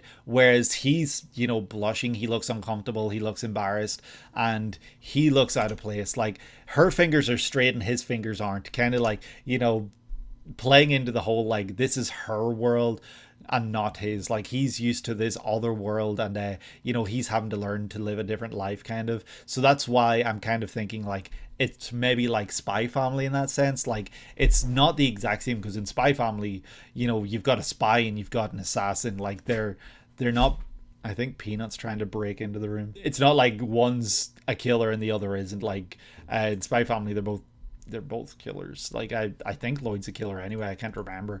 I think he definitely is though. It's really interesting that this one plays into the what if there was having to juggle marriage life with assassin life. Do you let that person in on your secret? Do you keep it from them? Does that bring up like problems in the relationship? I'm sure it all goes into like all of that as well, and I'm sure it probably plays it out in a comical way. Like it does look to be a comedy series, even though a lot of this opening had some crazy intense action and like fighting and killing, death, all of that. It did also look to be like funny. Like, it looks like it's probably more so comedy than anything else. But yeah, Killer Kiss. Love it. It's really, really fun. It's a great song. Really, really funny one. Really fun song. Lyrics pair up with specific moments in the opening visuals so incredibly well, like in such a fun way, like Toxic when it's showing certain things, Killer Kiss being used in a very ironic way at times. It's very funny. It's like romance action with a goofy tone. Interesting. That's fun. But yeah, romance action, like, that'd be pretty fun to check out actually. Love the use of color within this opening as well. It's very splashy, watercolory, like just graffiti ish. Like, I don't know, it just has a really cool look to it, colors and everything. But there's also like this idea of like some powers, maybe, or powers, because like we did see that guy like levitating like water, it looked like. So I don't know what that's about, and I don't know if that's something that one of these injections did for him. But yeah, there's some crazy moments within this. Toxic, is it showing her in like American Beauty style? This was a really, really great one. I had a lot of fun checking this one out. But I think I'm ready now to move on to the next opening, which would be opening number 15, 16? Number 16? Opening number 16. So let's see what we get in this next one. Did you hear that thunder? Yeah, we're probably just going to have to hear thunder the rest of this recording, sadly. Don't know, why has it been thundering so much lately? Come on, like, the weather hasn't been that good that it needs to clear the air so much. It will give the video aura. The Odyssey, but I don't know. Let me see. We wrapped this one up, right? Yeah, we're going on to the next one. Okay. I was like, did we actually wrap this one up? Because I feel like I was finished. So we have two more. Damn, that one started immediately. I was able to pause it within a second, but that one started immediately. All right.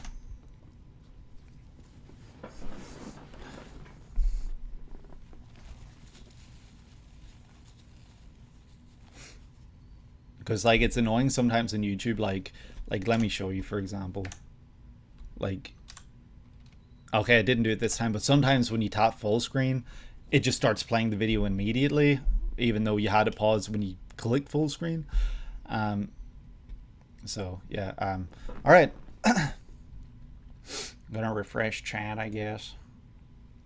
All right, let's see what we get in the penultimate opening for today. I have a feeling I know what these next two are going to be, because I know of two series in particular that I would be very surprised if they were omitted from today's video. So let's see what we get in opening number 16.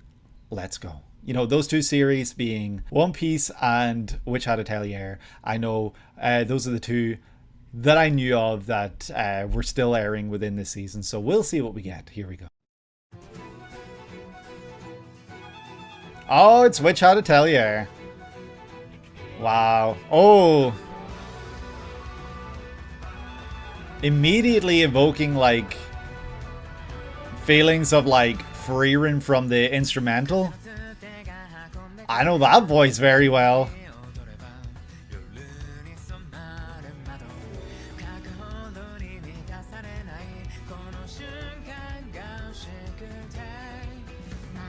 Damn, this looks so good.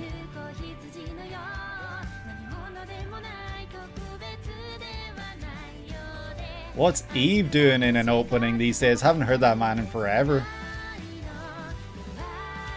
This looks stunning. Oh.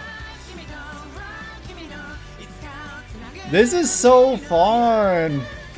Wow. Built from our harmony.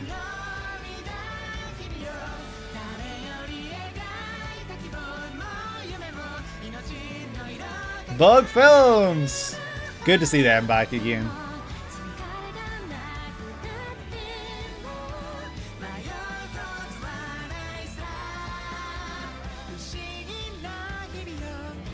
Wow.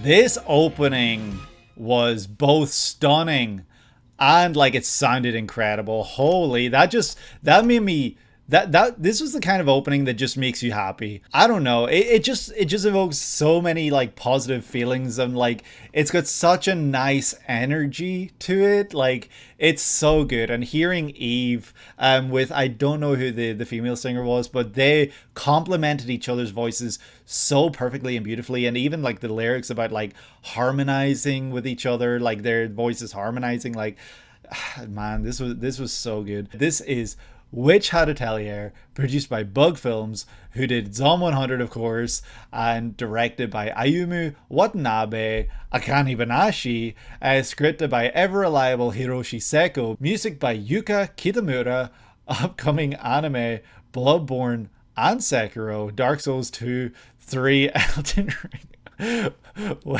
What? Dark Seko Ring? I don't know. Upcoming anime Bloodborne. I wish Bloodborne was getting an anime adaptation. And based on the manga by Kamome Shirahama.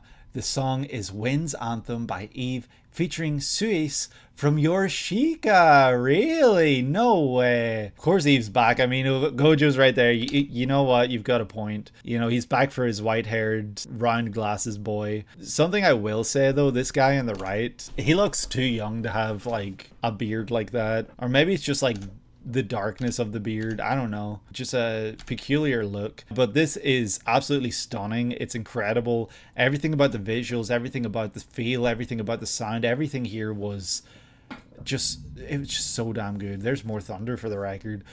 You would not believe that black haired guy's voice actor. Seeing him here, I don't know, like I'm just thinking other black haired boys. Like I'm thinking like Fushiguro or something, or like Aki from Chainsaw Man. Like, but then you're gonna probably tell me it's actually Dio or something crazy that just would not fit my idea of how he would sound from just looking at him. Oh, look at that. That is aura right there.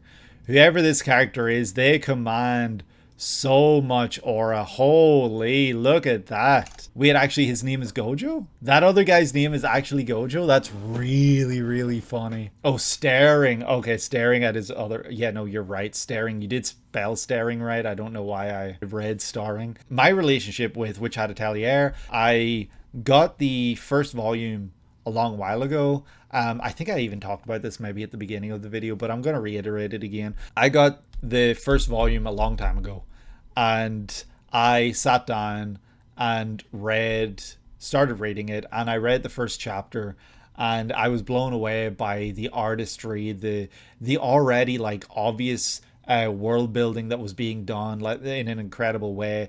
The character work, everything was immediately like obviously great.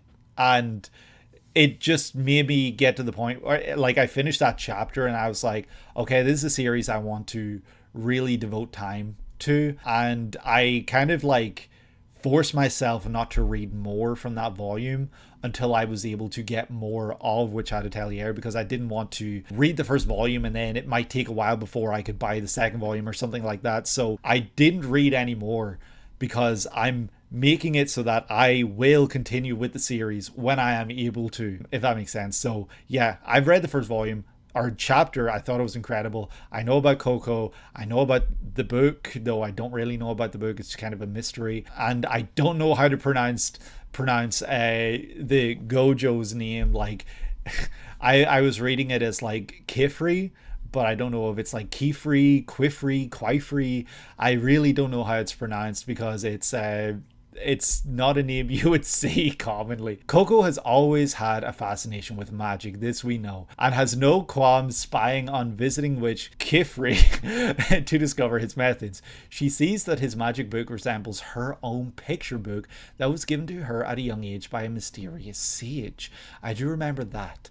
She accidentally casts a spell that encases her home and mother in crystal, herself only saved in the nick of time by Kifri. Coco's forbidden knowledge of magecraft and connection to whoever gave her the magic book lead Kifri to take her on as his apprentice. See, that about wraps up the first chapter. very well right there. So that does not spoil anything for me at all, which I appreciate for the record. Coincidentally, that guy you have it paused at, Junichi Suabe, that's Sukuna? No.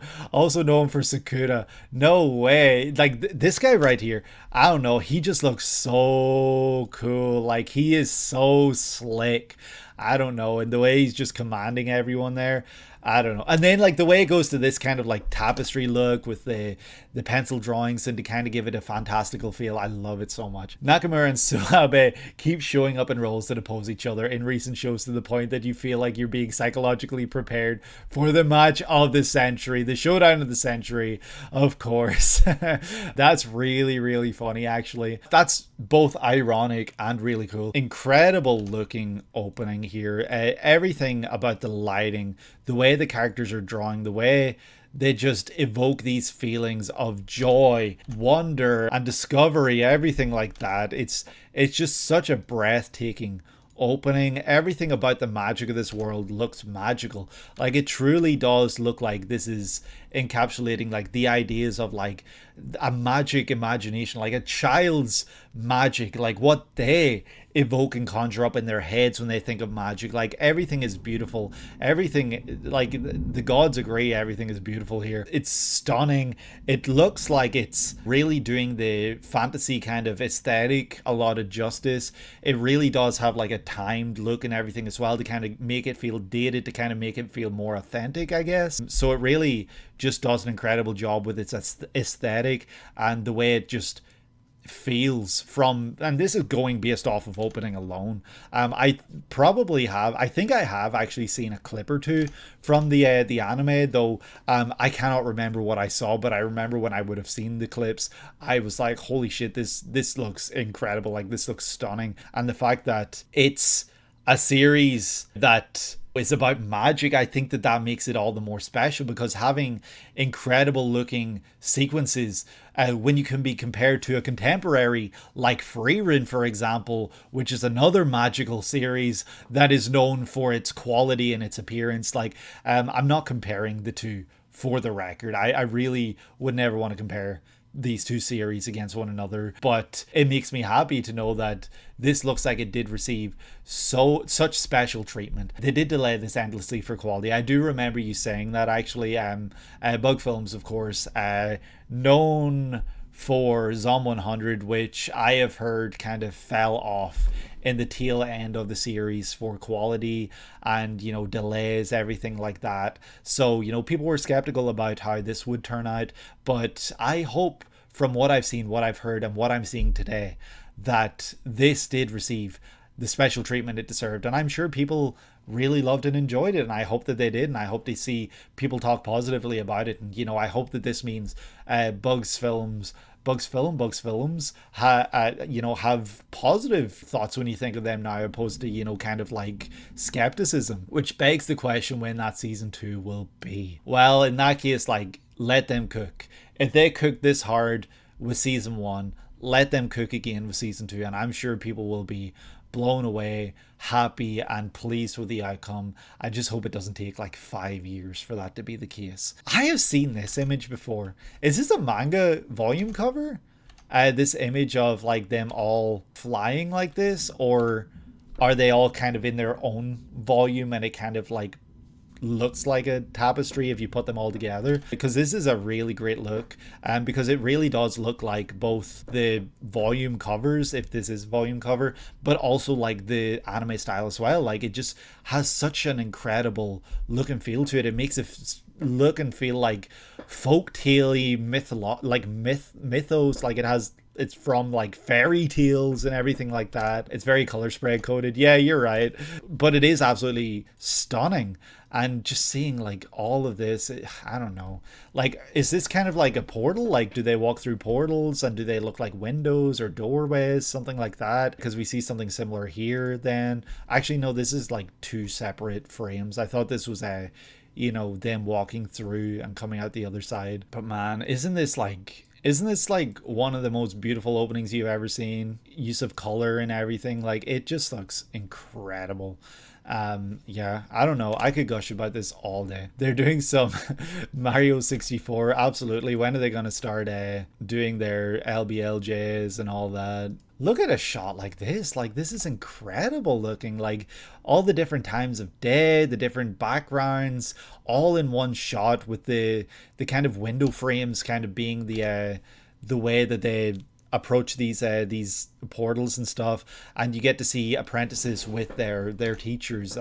You know, I think it's really cool. And then this little guy right here looks adorable. I don't know what it's supposed to be, if it's like some sort of like ferret or something, but it looks like it's some sort of a magical familiar. It looks like a familiar. That's what it looks to be. I love this opening.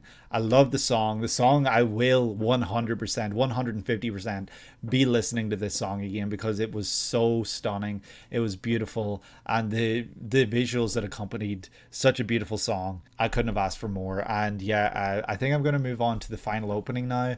But which Hat Atelier lived up to my expectations of what I was hoping from it, from that first chapter that I read all that time ago. Like, it was a very long time ago at this point. I absolutely loved it. So we're going to move on and see what we get in the final opening now, number 17, the last for today. And I think I know what it's going to be, but I'm super excited for it. Let's go. We're here. We're going to check out this final opening. Here we go. There he is. That's our boy Luffy. Voice sounds so familiar. Dan opening too?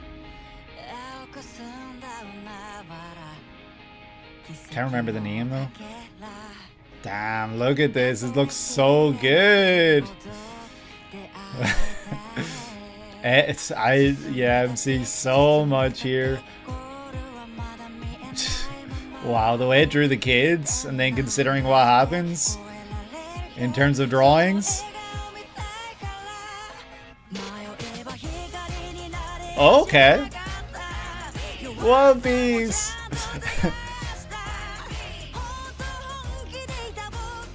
Chika with Honeyworks, is that what they're called? The Thorns. Oh my.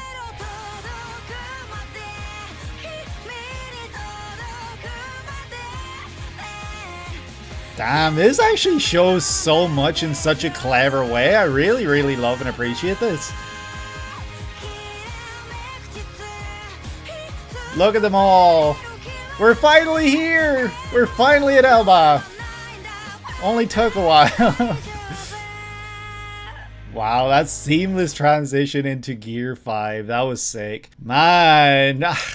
See, that's the thing with when I check out a One Piece opening. I'm like, how much do I say here? It's not Chika with Honeyworks. It's AiNA the End. Okay, I was like 3 words. This is the 29th opening for One Piece, Luminous by AiNA the End. Dan opening 2. At least I got that part right. So the thing with like One Piece openings, I've been reading, you know, weekly for a bit now. Like, I don't know how many years it's been, but it's been a couple at least, I think. I am ahead, so I'm recognizing things that it's showing in the opening that are clever ways of concealing something that will be revealed later. But I haven't seen this season of One Piece yet, and I believe the season did wrap up, so I don't know what it actually shows. So I'm kind of like scared to talk about what it shows, because the last thing I would want to do ever is spoil something for someone else, because this is a huge series, and if you've managed to get caught up to the point where you are here for One Piece, like you're caught up to this point, I don't want to be the guy to spoil something that hasn't been revealed yet, because I know if that was me, I would be so upset. Oh, it's still airing, really? I thought they revealed that it was going to be a 12 episode season, and then it would like wrap up and come back in another season. Okay, so I did not know that One Piece was still currently airing. Well, Shamrock and Gunko have been revealed.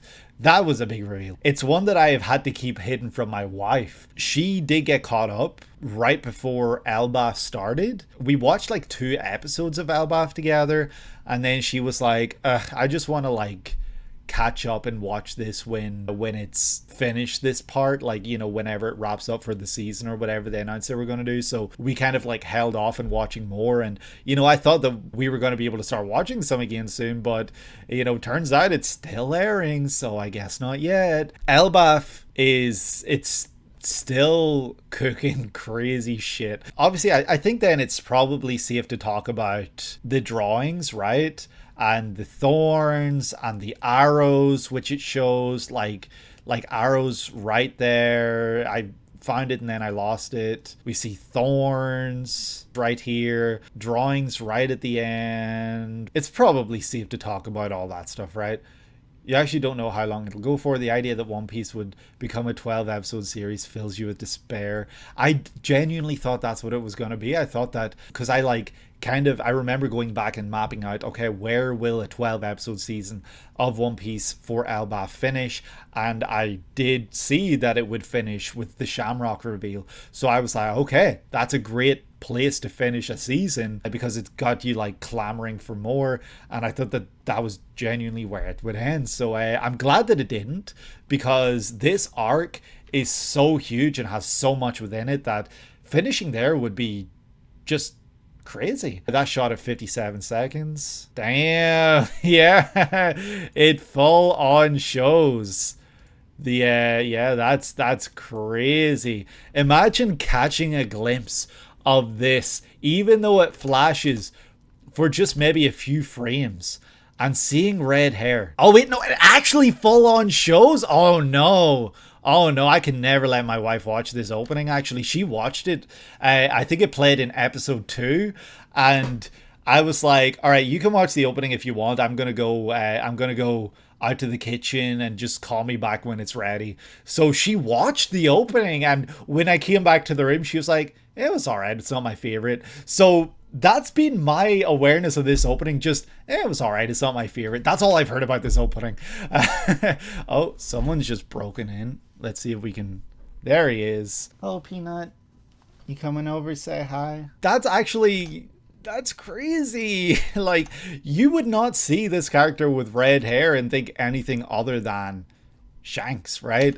And then if you're careful enough and see that he doesn't have the scars, you're thinking like, okay, is this a younger Shanks? Is this something else entirely? So, you know, at the same time, this doesn't actually spoil anything, but at the same time, this definitely spoils something. But, you know, it does play it in a way that it's not necessarily telling you, but at the same time, it definitely is. But yeah, seeing all the characters. Okay, there it is. There's the shot. Okay. And we see, what's his name? Is it like Kill Dragon or something? I can't even remember. Seeing him floating in the background, just looking out or looking in, very ominous. But then also, I think something so interesting about some of these characters that we've been introduced to lately within Elbaf, and you know, it's even with the elders that we saw back in Oh, Peanut, you okay? Are you scared of the thunder too? You've never been scared of thunder before. Back when we saw the elders in Egghead. I'm losing my voice. Hello, Peanut. Killingham. Okay, yeah, he's Killingham. I was like Kill Dragon, but no, it isn't. Killingham. Yeah, like they have like this aura around them that, you know, reminds you obviously of Luffy, and I believe actually Lucci had something like that too. So it's just really interesting that we see these characters like that, you know, right off the bat. So is that implying that they have what we're seeing is their awakened devil fruits? I don't know, because like I feel like sometimes when we see them, they're not really doing anything. This is a great opening. I love the visuals. I love the song. This was great. Like, I don't know what my wife was talking about with it was all right. It's not my favorite. Like, is she crazy? This is sick. I'm really looking forward to watching this with the episodes. This was such a really good opening. Seeing Loki as well, the way it's showing him. I'm sure we're well acquainted with Loki at this point in the series. So I don't think calling his name is a spoiler or anything. If it is, I'll just cut that out. Seeing him, shrouded in like darkness behind the trees and everything in snow. You haven't said his voice actor. I feel like I remember you sharing the voice actor lists a while ago, and I feel like I remember Shamrock's voice actor being like, was Shamrock's voice actor Nanami, right? I feel like that I remember that and being like, damn, that is actually kind of fitting.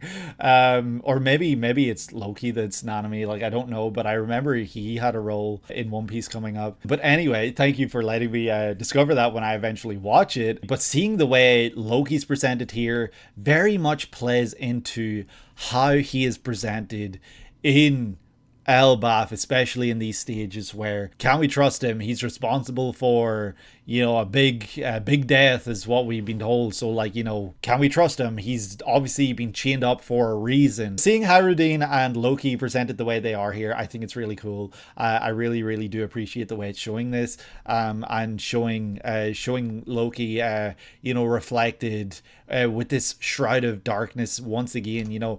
Very, very fitting for the character of Loki. And yeah, I'm really, really looking forward to for people learning more about what is to come in Elbaf. Elbaf is a huge arc. Excuse the pun, it's a gigantic arc with so much by way of like revelation, mystery, and just showing us the world for kind of what it is in a way, and it really, really does do a great job of keeping us engaged. Like Elbaf has been a very engaging arc for sure.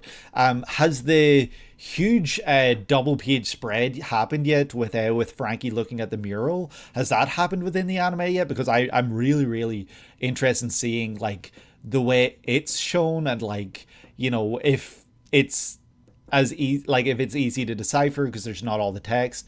A few episodes ago, yes, I love that. As well as talking about that, like all the text, like I'm interested in also like is there voiceover narration when it talks about the is it like Louis Arnott, like Arnott, like the explorer? I can't remember the name, but like there's the explorer that it talks about as soon as like it's revealed, like, oh, we're actually in Elbaf opposed to like in this Lego world.